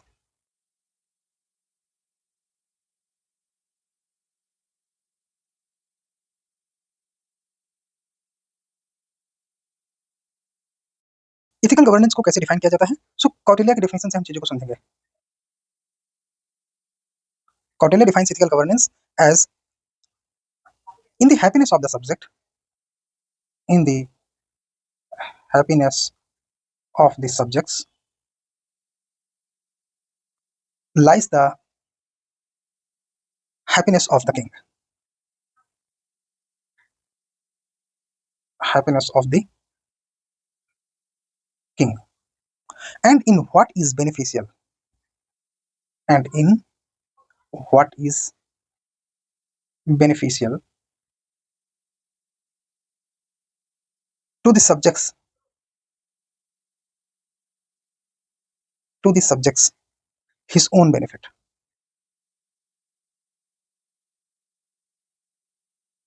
मतलब प्रजा की खुशी में राजा की खुशी है, और जो प्रजा के लिए बेनिफिट है वही राजा के लिए अच्छा है। प्रजा सुखे सुखम राज्यम प्रजानाम च हिते हितम। प्रजा सुखे सुखम राज्यम प्रजानाम च हिते हितम, ये इसकी एक्सप्लेनेशन है। एथिकल गवर्नेंस में हमने इसको समझा। Then what is ethical governance? So ethical governance is same thing like ethical governance include variety of things, accountability, transparency, honesty, efficiency, यही सारी चीजें एथिकल गवर्नेंस होती हैं, ठीक है। तो ये पार्ट हमने कर लिया डे 1 डे 2 में, सो हम इससे आगे चलेंगे। Next topic is accountability.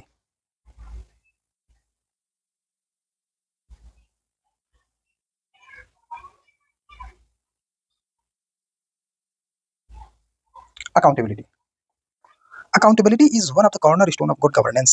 It ensures action and decision taken by public officials are subject to oversight so as to ensure that government initiative meets their stated objectives and respond to the needs of community they are meant to serve, thereby contributing to betterment and better governance. So, to define accountability, accountability is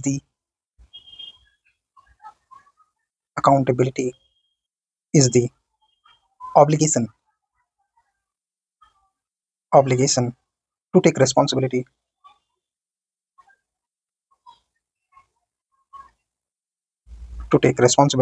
for क्या क्या किन किन चीजों की responsibility? For one's action,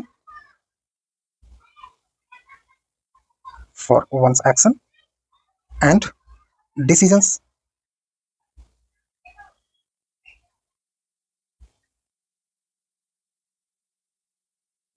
and their consequences.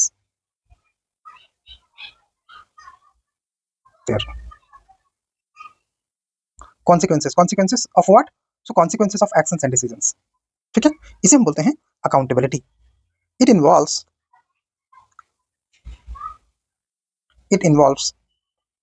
being answerable to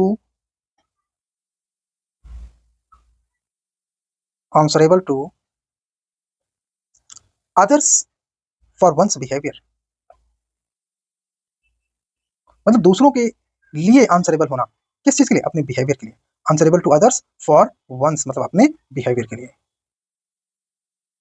ठीक है। दूसरे मतलब जो सोसाइटी के मेंबर है। And ensuring transparency,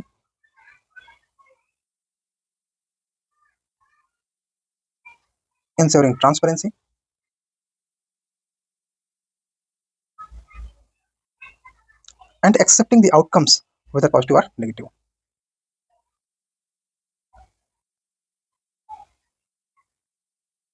Outcomes, positive or negative, whether positive or negative.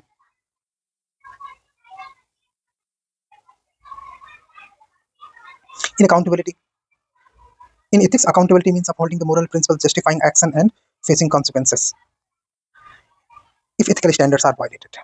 It applies to individual, organization, institution and various aspects of life, including governance, business and personal prospects. तो ये होता है बेसिकली अकाउंटेबिलिटी। चलिए आइए देखते हैं कि अकाउंटेबिलिटी के कुछ और डोमेन क्या क्या है। सबसे पहले देखेंगे nature of accountability.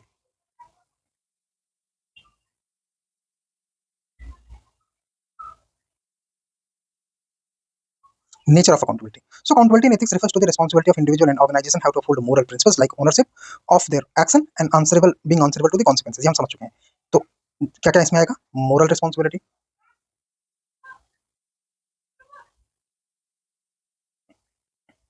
being answerable to one's ethical choices, being answerable to one's ethical choices, one's मतलब अपनी ethical choices।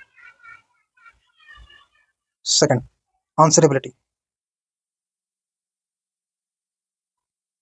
answerability of what? Explaining and justifying the action and justifying the actions।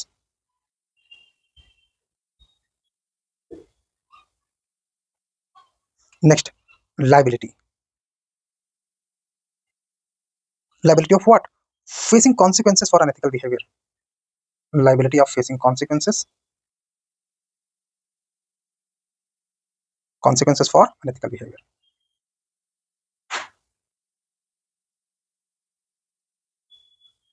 इसमें क्या क्या चीजें आ गई? मोरल रिस्पॉन्सिबिलिटी आ चुका है, answerability आ चुका है, लाइबिलिटी आ चुका है। Then transparency, transparency ensuring openness in action and decisions, openness in action and decisions। So keyword का क्या क्या है? तो इसमें है ओपननेस, इसमें है facing consequences and justifying the actions, ये हो गया। एंड फिर इसके ऊपर हो गया आंसरेबल टू वंस चॉइसेस। ये हमारे कीवर्ड हो गए। Scope, scope of accountability. So कहाँ कहाँ लागू हो सकते हैं? स्कोप में हम लिख सकते हैं कुछ अच्छे डायग्राम के साथ बनाते हैं।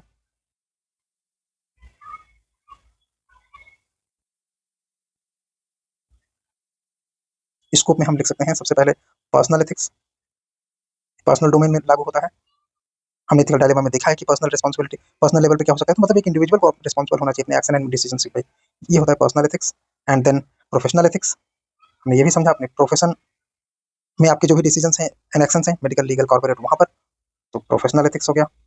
Then corporate and business ethics, corporate ethics हो गया, कॉर्पोरेट की फील्ड में लागू होता है। Then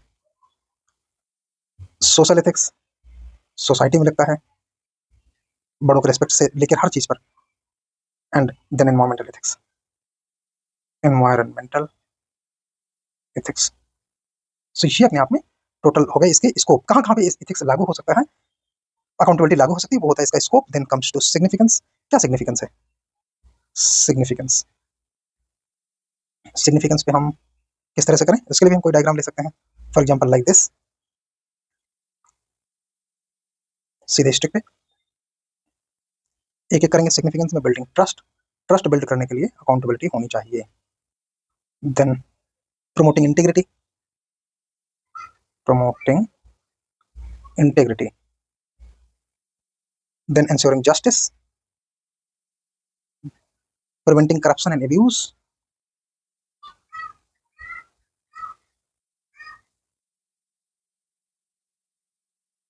and enhancing social responsibility, social responsibility, enhancing social responsibility। ठीक है, कुछ एग्जांपल देख लेंगे।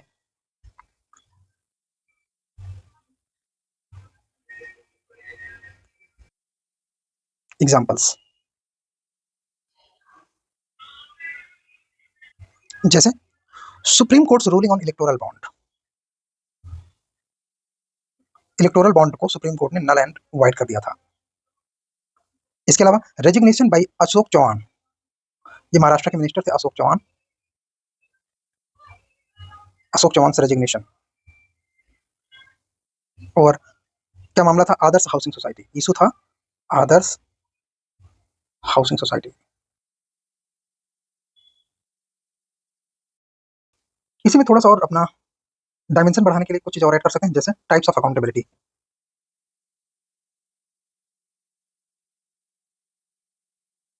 टाइप्स ऑफ अकाउंटेबिलिटी, ये बहुत ईजी है। कैसे? सेक्टर वाइज करते चले जाओ। फॉर एग्जाम्पल पॉलिटिशियंस के लिए होता है पॉलिटिकल अकाउंटेबिलिटी, पॉलिटिकल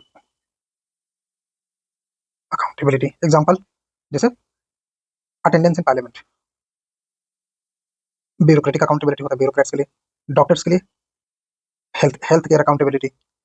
इस सोशल सेक्टर के लिए सोशल अकाउंटेबिलिटी। टेक्नोलॉजी के लिए accountability in the sense of privacy. तो एक एक करके आप इस तरह से अपने आप सेक्टर वाइज अकाउंटेबिलिटी आप जोड़ते चले जाओगे कि कहाँ पे कौन कौन सी अकाउंटेबिलिटी हो सकती है, एंड इसलिए ये उतना डिफरेंट नहीं होता है। ठीक है, लीगल अकाउंटेबिलिटी, अब इसमें आप एग्जाम्पल ऐड कर देना जो हमने पीछे भी डिस्कस किए हैं, उन्हीं के आधार पर ये एक्सप्लेन हो जाएगा। देन हमारा इंपॉर्टेंट टॉपिक आएगा और वो है moral insight.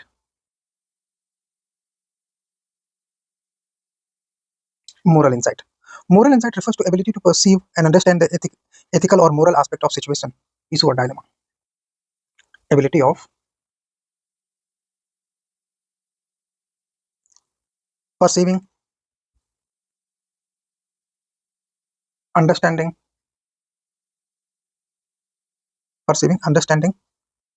ethical or moral aspect of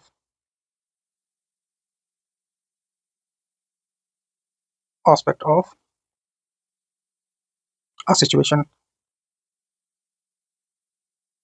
issue or dilemma. Fine.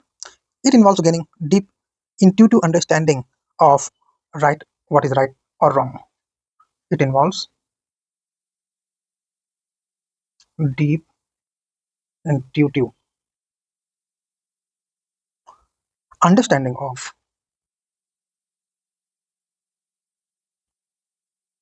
what is right or wrong. ठीक है, सो इस तरह से हमको पता चलता है कि मोरल इंसाइट क्या होता है। रेलेवेंस, इसकी क्या रिलेवेंस है पब्लिक सर्विसेज में स्पेशली, आइए देखते हैं। Ethical decision making, identifying ethical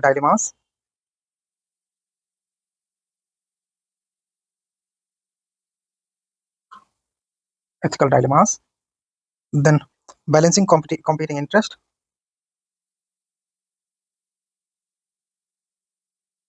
competing interest, just a second.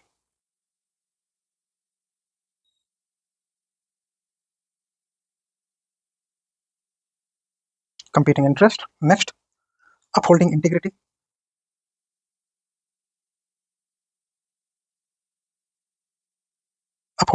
building trust. ठीक है, handling ethical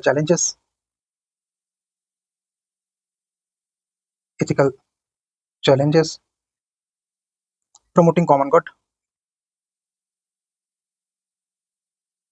सो ये अपने आप में मोरल इंसाइट के काम हो सकते हैं। ठीक है, इसका एग्जांपल आप साथ में ऐड कर देना तो काम हो जाएगा, चिंता ना करना, एग्जांपल के लिए हम सेशन लाएंगे। एक एक बड़ा एस्पेक्ट होता है एथिक्स इन आईआर। ये अच्छा टॉपिक है जिसमें कि आजकल बहुत इंपॉर्टेंट है बिकॉज ऑफ बहुत सारे ग्लोबल क्राइसिस हैं, इसलिए आजकल थोड़ा इंपॉर्टेंट है एथिक्स इन आईआर।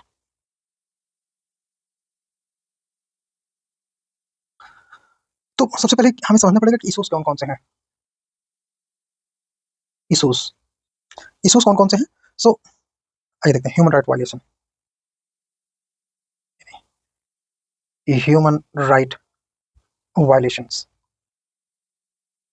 वायलेशन, जिसमें कि आप कई सारे अपनी ओर से ऐड कर सकते हैं, जैसे कि स्टेट ऑपरेशंस,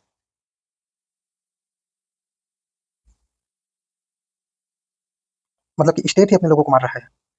टू, जेनोसाइड, नरसंहार बोलते हैं। साइड लगा तो आपको मतलब पता ही होगा सीआईडी का क्या मतलब होता है। वार क्राइम्स, रशिया यूक्रेन के रेफरेंस में आप लिख सकते हैं political repression,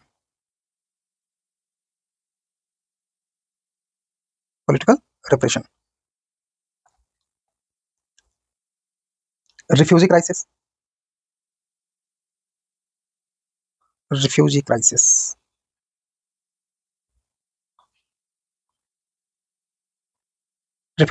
and asylum seekers, या treatment of asylum seekers, balancing national sovereignty with humanitarian intervention, balancing national sovereignty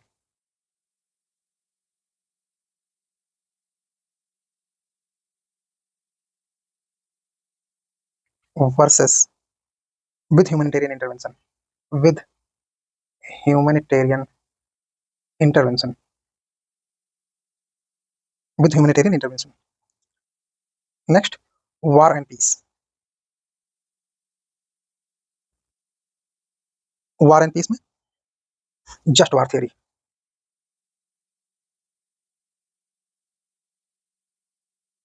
For example, when is military intervention justified? ये अपने आप में है. When is military intervention justified? ठीक है. Use of drones,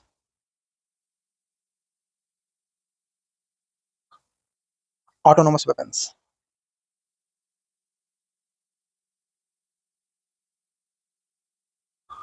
and nuclear weapons. Nuclear weapons. Treatment of prisoners.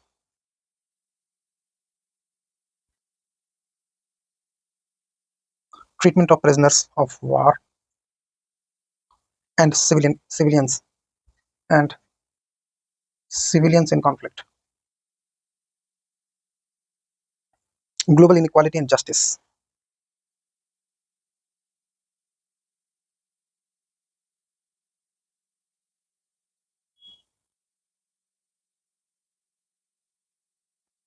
Economic disparities.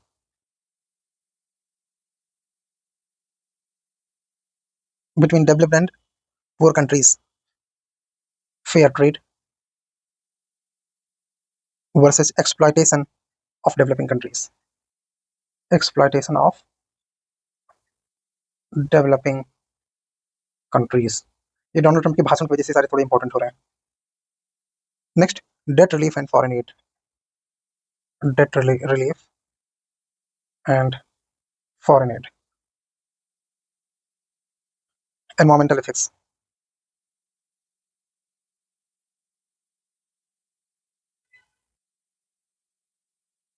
ये आपके लिए आसान होगा. फ्लोरा, फौना, क्लाइमेट चेंज, यही सारी चीजें आती हैं. Pollution, plastic dumping on ocean, इसी तरह की चीजें आती हैं. Sovereignty versus intervention.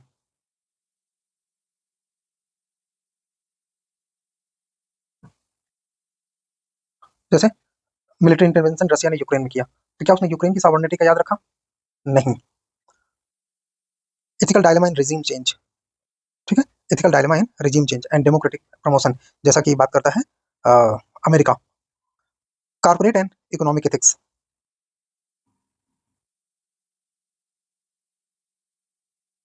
Economic ethics. Multinational companies अक्सर छोटे छोटे देशों के राइट्स को वायलेट करते हैं. करप्शन, ब्राइवरी, ये सब कुछ चलता है. कल्चरल एंड रिलीजियस एथिक्स, जिसमें क्लैश ऑफ वैल्यूज होते हैं. Cultural and religious. Cultural and religious ethics, जिसमें clash of value, ethical issues, तमाम चीजें आती हैं. ठीक है. तो इनका सोल्यूशन क्या है? फोकस करेंगे आगे सोल्यूशन. सो नेक्स्ट हेडिंग होना चाहिए principles which guide ethical issues in IR या एथिक्स इन आईआर.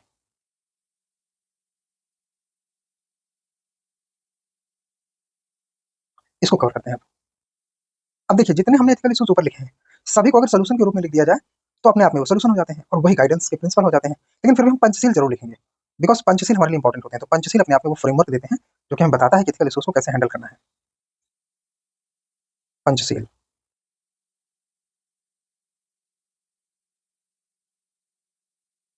पंचशील जिसको आप और क्या कह सकते हैं? 5 प्रिंसिपल्स ऑफ पीसफुल कोएग्जिस्टेंस.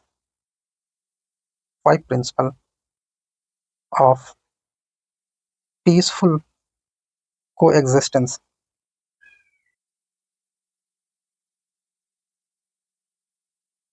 अच्छा, ये कब साइन हुआ था? 1954. 1954 ये सबसे पहले आउटलाइन किया गया था between 1954 agreement between India and China. India and China. ठीक है. इसके प्रिंसिपल क्या क्या है वो हमारे लिए जरूरी समझना.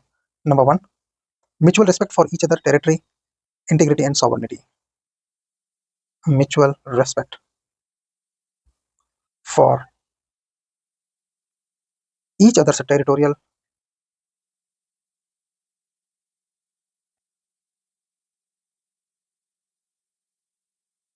integrity and sovereignty. So कैसे करेंगे? By recognizing the right of each nation to govern itself without external interference. ठीक है, कोई इंटरफेरेंस नहीं होगा, इसे आप नॉन इंटरफेरेंस भी कह सकते हैं, non interference.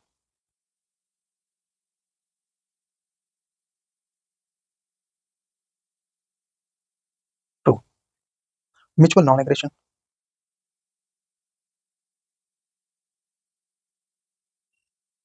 Mutual non aggression मतलब ये प्रोहिबिट करता है यूज ऑफ फोर्स और थ्रेट, यूज ऑफ फोर्स और threats of force in resolving dispute between nation, मतलब force, non use of force,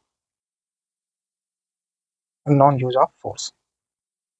three, mutual non interference in each other's internal affairs, mutual non interference in each other's internal affairs, एक दूसरे के आंतरिक मामलों में हस्तक्षेप नहीं करेंगे, ना पॉलिटिकल, ना सोशल, ना इकोनॉमिक, किसी तरह का नहीं। Four, equality and mutual benefit,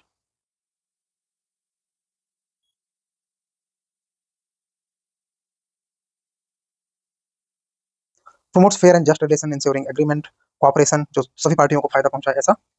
fifth, peaceful coexistence,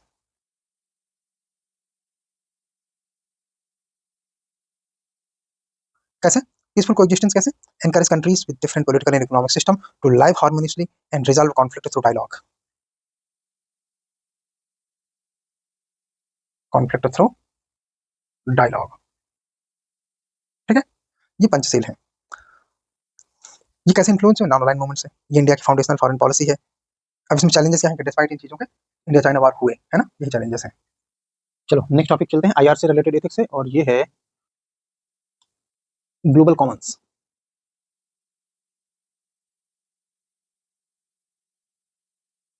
Global commons are commonly defined as those part of the planet that falls outside the national jurisdiction, outside the national jurisdiction, ठीक, जो कि national jurisdiction से बाहर है, that falls outside the national jurisdiction, उसे global commons कहते हैं।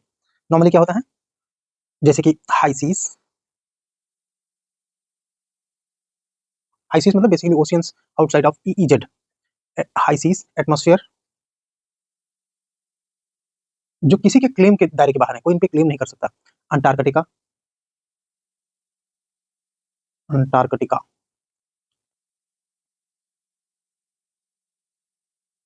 Outer space, outer space, ठीक है। सो अब सम इश्यूज जो कि ग्लोबल कॉमन से रिलेटेड हैं, issues related to global commons are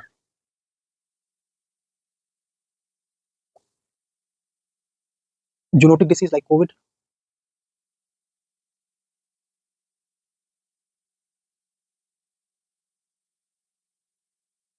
COVID-19, greenhouse gas emissions, GHGs, governance and conservation of Arctic,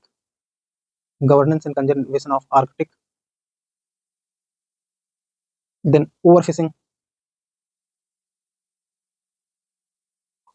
and accumulation of plastic waste या plastic dumping into ocean, plastic dumping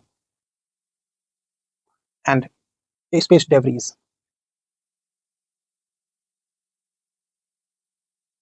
चलिए कुछ अगले topic की ओर चलते हैं, which is genocide. Genocide क्या है, कैसे इसको रेगुलेट करना है, आइए समझते हैं। जेनोसाइड, जेनोसाइड का मतलब होता है, genocide is a crime against humanity and the world has signed the UN convention on genocide to end this. Even after this genocide keep happening. Some of the notorious genocide जो Jewish Holocaust है, Nazi Germany के द्वारा हुआ, American genocide by Ottoman empire and Armenian genocide by Ottoman empire, rape of Nanking by Japanese forces, Rwandan genocide, Tamil genocide in Sri Lanka और Rohingya genocide in Myanmar. ये अपने आप में कुछ चैलेंजिंग जेनोसाइड हैं। सो क्यों क्यों ऐसा होते हैं जेनोसाइड, ठीक है। सो ये हमको समझना जरूरी है। सो इनसे रिलेटेड इश्यूज क्या है, ठीक है, इन्हीं पे हम 2-3 चीजें समझेंगे बस, because definition is very narrow, definition is very narrow.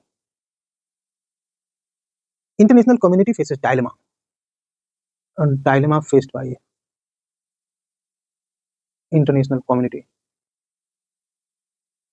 इसके अलावा right to protect is very vague, international community act very late, protection rights are very vague, protection rights are very vague, ठीक है, ये सारे कारण हैं। अदरवाइज इन पे आप और भी कुछ करंट अफेयर से रिलेट करके चीजें लिख सकते हैं, बट मिनिमम इतना होना चाहिए। चलिए छोटा टॉपिक, इसके बाद हम आगे चलते हैं।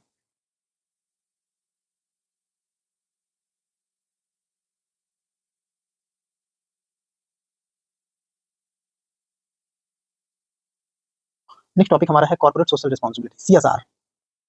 CSR, according to World Business Council for Sustainable Development, corporate social responsibility is the continuing commitment by business to behave ethically and contribute to economic development while improving the quality of life of workforce, of their families as well as local communities and society at large। ठीक, तो कैसे इसको ensure किया जाए CSR के लिए, उसके लिए हमें सबसे पहले जानना पड़ेगा CSR norms in companies act 2013। CSR norms in companies act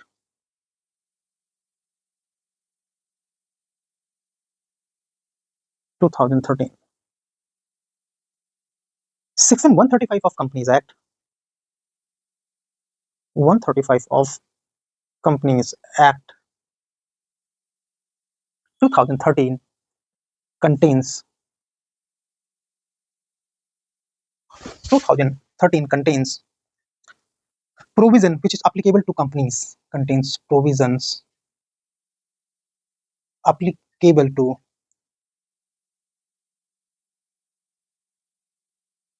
companies, जो कंपनियों में लागू होते हैं। जैसे किन किन पे लागू होंगे आइए देखते हैं। First, with an establishment of a remuneration and more, और with an establishment of a remuneration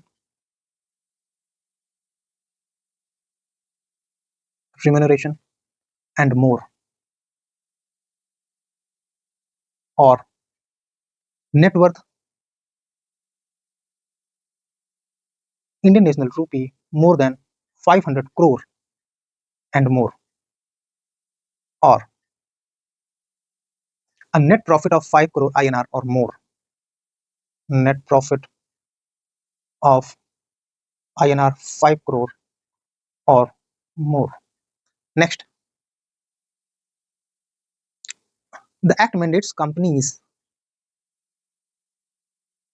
act mandates companies to spend at least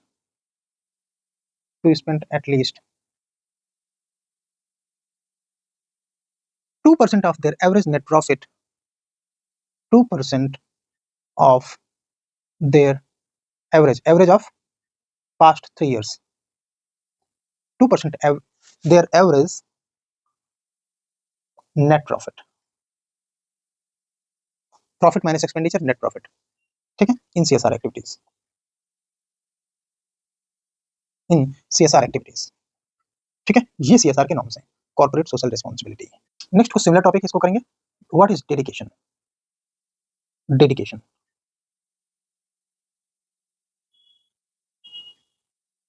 छोटे छोटे टॉपिक, इनसे क्वेश्चंस आते हैं तो इनको समझ लेते हैं। Dedication is the quality of being dedicated और कमिटेड टू टास्क और purpose, quality of being dedicated,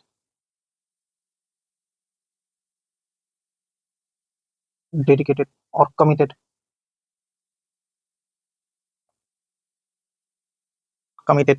to a task और पर्पस, किसी टास्क या पर्पस के प्रति कमिटेड होना।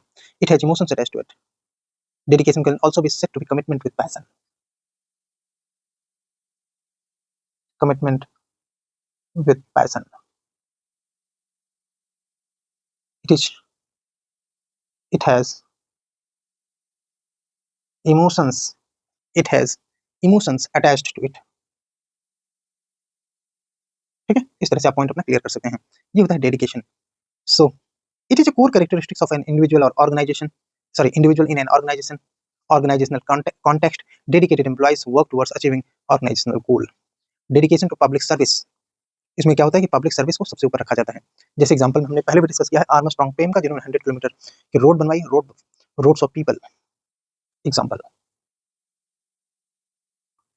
रोड्स ऑफ पीपल, ये आर्मस्ट्रांग पेन ने 100 किलोमीटर की रोड बनवाई थी विद पब्लिक कंट्रीब्यूशन। ठीक है, अशोक खेमका ने अपनी लाइफ में 23 ईयर्स की लाइफ में 45 रिटायरमेंट बियर किए, है ना। कानन गोपीनाथन ने एक्स्ट्रा ऑर्डिनरी वर्क किया केरला फ्लड। ठीक, इसके अलावा fund your city, fund your city, ये प्रोग्राम किसका किसका था, स्मिता सभरवाल का था। Fund your city for infra development projects, infra development projects के लिए ये प्रोग्राम चलाया था स्मिता सभरवाल ने। ठीक, जानते हो आप लोग ये सब नाम, नॉट न्यू। टॉपिक हमारा थोड़ा पीछे छूट गया था, उसको करते हैं। वो कॉन्शियंस क्या है, इसको बोलते हैं वॉइस ऑफ कॉन्शियंस।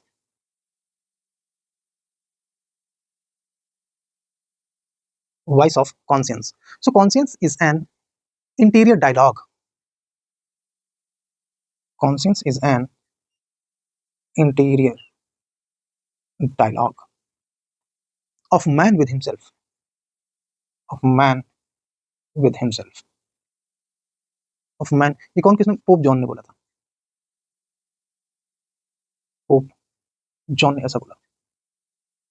ठीक है, सो कॉन्शियंस और voice of conscience is inner voice and it is an intention that assists in psychological terms. Conscience is often described as leading to feeling of remorse when human commit action that goes against his or her moral values and feeling of integrity when action conform to such norms. ठीक, तो conscience के साथ दो चीजें हैं, conscience के साथ दो चीजें हैं। पहला है रिमोर्स, जब कोई चीज वैल्यूज के अगेंस्ट चली जाए, when something goes against person's value, for example Ashoka का रिमोर्स था, ठीक है, वो धम्मा के विरुद्ध था, इसलिए उसको रिमोर्स हुआ, फिर उसने धम्मा को अपना लिया। एंड इंटीग्रिटी, जब कोई चीज अपनी वैल्यूज के साथ होती है तो हम इंटीग्रिटी महसूस करते हैं। ठीक है, ऐसा महसूस करते हैं कि हमने जो भी किया अच्छा किया, तो आप उसमें इंटीग्रिटी अपनी महसूस करते हैं।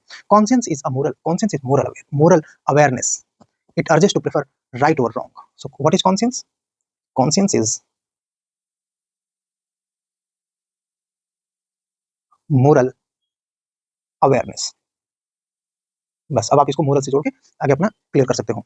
It acts as a source of ethical guidance, it acts as ethical guidance. Conscience को हिंदी में कह सकते हैं विवेक। For example Gandhi's conscience urged him to fight for cause of Harijans, Gandhi ji का एग्जांपल लिख सकते हो। ठीक है, a doctor by listening to conscience decide to abort a child due to medical complications, ये भी एग्जांपल हो सकता है। Ethical guidance for civil servant is necessary to make decisions which are in larger public interest, giving priority to building hospital then construction park, ये अपने आप में voice of conscience हो सकता है। ठीक है, direction guiding against personal interest for greater public good, ये भी अपने आप में कॉन्शियंस हो सकता है। ठीक है, तो कॉन्शियंस की आपको अंडरस्टैंडिंग होना जरूरी है। This is the conscience. Okay, बहुत ज्यादा बड़ा नहीं है इसलिए शॉर्ट में पाएंगे। नेक्स्ट होगा विजडम।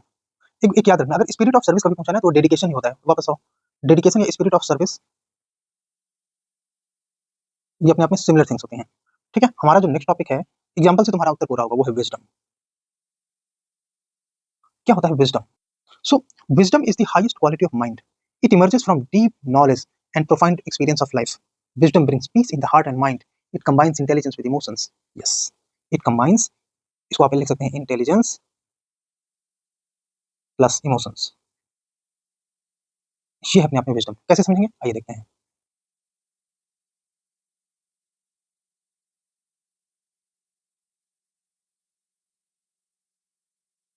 देखिए, एक साइड हमने लिखना है इंटेलिजेंस, एक साइड हमको लिखना है विजडम, सॉरी इमोशंस, इमोशंस। ठीक है, और अगर इन दोनों को मिला दिया जाए तो यहाँ पर हमारा क्रिएट होता है विजडम। ये अपने आप में विजडम होता है। तो इंटेलिजेंस क्या होता है? Intelligence is made of logic plus fact plus analysis, see हमारा इंटेलिजेंस है। एंड इमोशंस में आते हैं सिंपैथी, एम्पैथी, कंपैशन, लव। ठीक है, इन दोनों चीजों को मिला दो तुम्हारा इमोशंस हो गया, इसको मिला देंगे तो दोनों विजडम हो जाएगा। क्लियर, समझने के लिए इतना काफी है। चलो आगे चलते हैं। छोटे छोटे टॉपिक इनको निपटाएंगे, फिर सेशन समाप्त होने वाला है। प्राइवेसी वर्सेस कॉन्फिडेंशियलिटी, इस टॉपिक को थोड़ा सा लेंगे। Privacy versus confidentiality, confidentiality, confidentiality कैसे, एक टेबल ड्रॉ करेंगे, एक साइड लिखेंगे प्राइवेसी, एक साइड लिखेंगे confidentiality.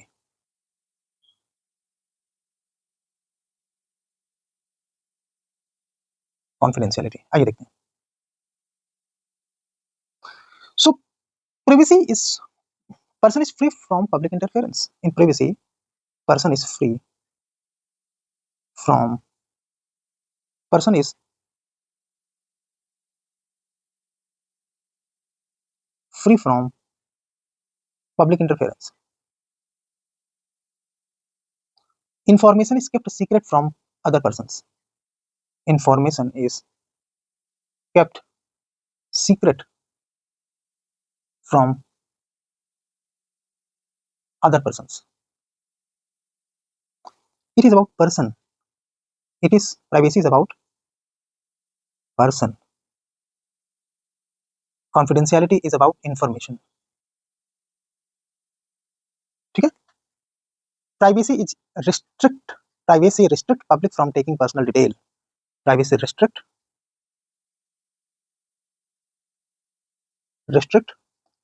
others from taking personal details.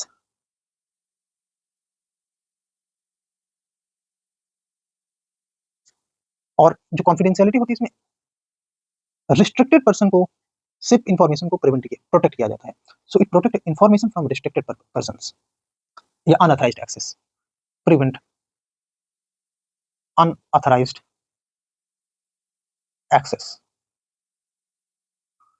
Privacy में no interference allowed, no interference is allowed. And confidentiality में some trusted members, some trusted people are allowed. ठीक है? Privacy depends on choice of person, depends on person's choice. Confidentiality is regulated by rules and norms, rules and regulations, norms, इनसे confidentiality को manage किया जाता है। It is a right, privacy is a right, confidentiality is an agreement. ठीक है? अच्छे point इनको याद रखना है। चलिए आगे चलते हैं। मूविंग फर्दर, एक छोटा टॉपिक और उसको भी साथ में कर लेते हैं। क्या हुआ?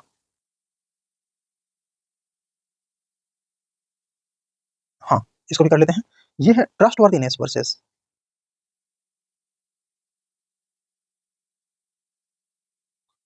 क्रेडिबिलिटी। ट्रस्टवर्दीनेस अपने आप में ऑब्जेक्टिव असेसमेंट होता है,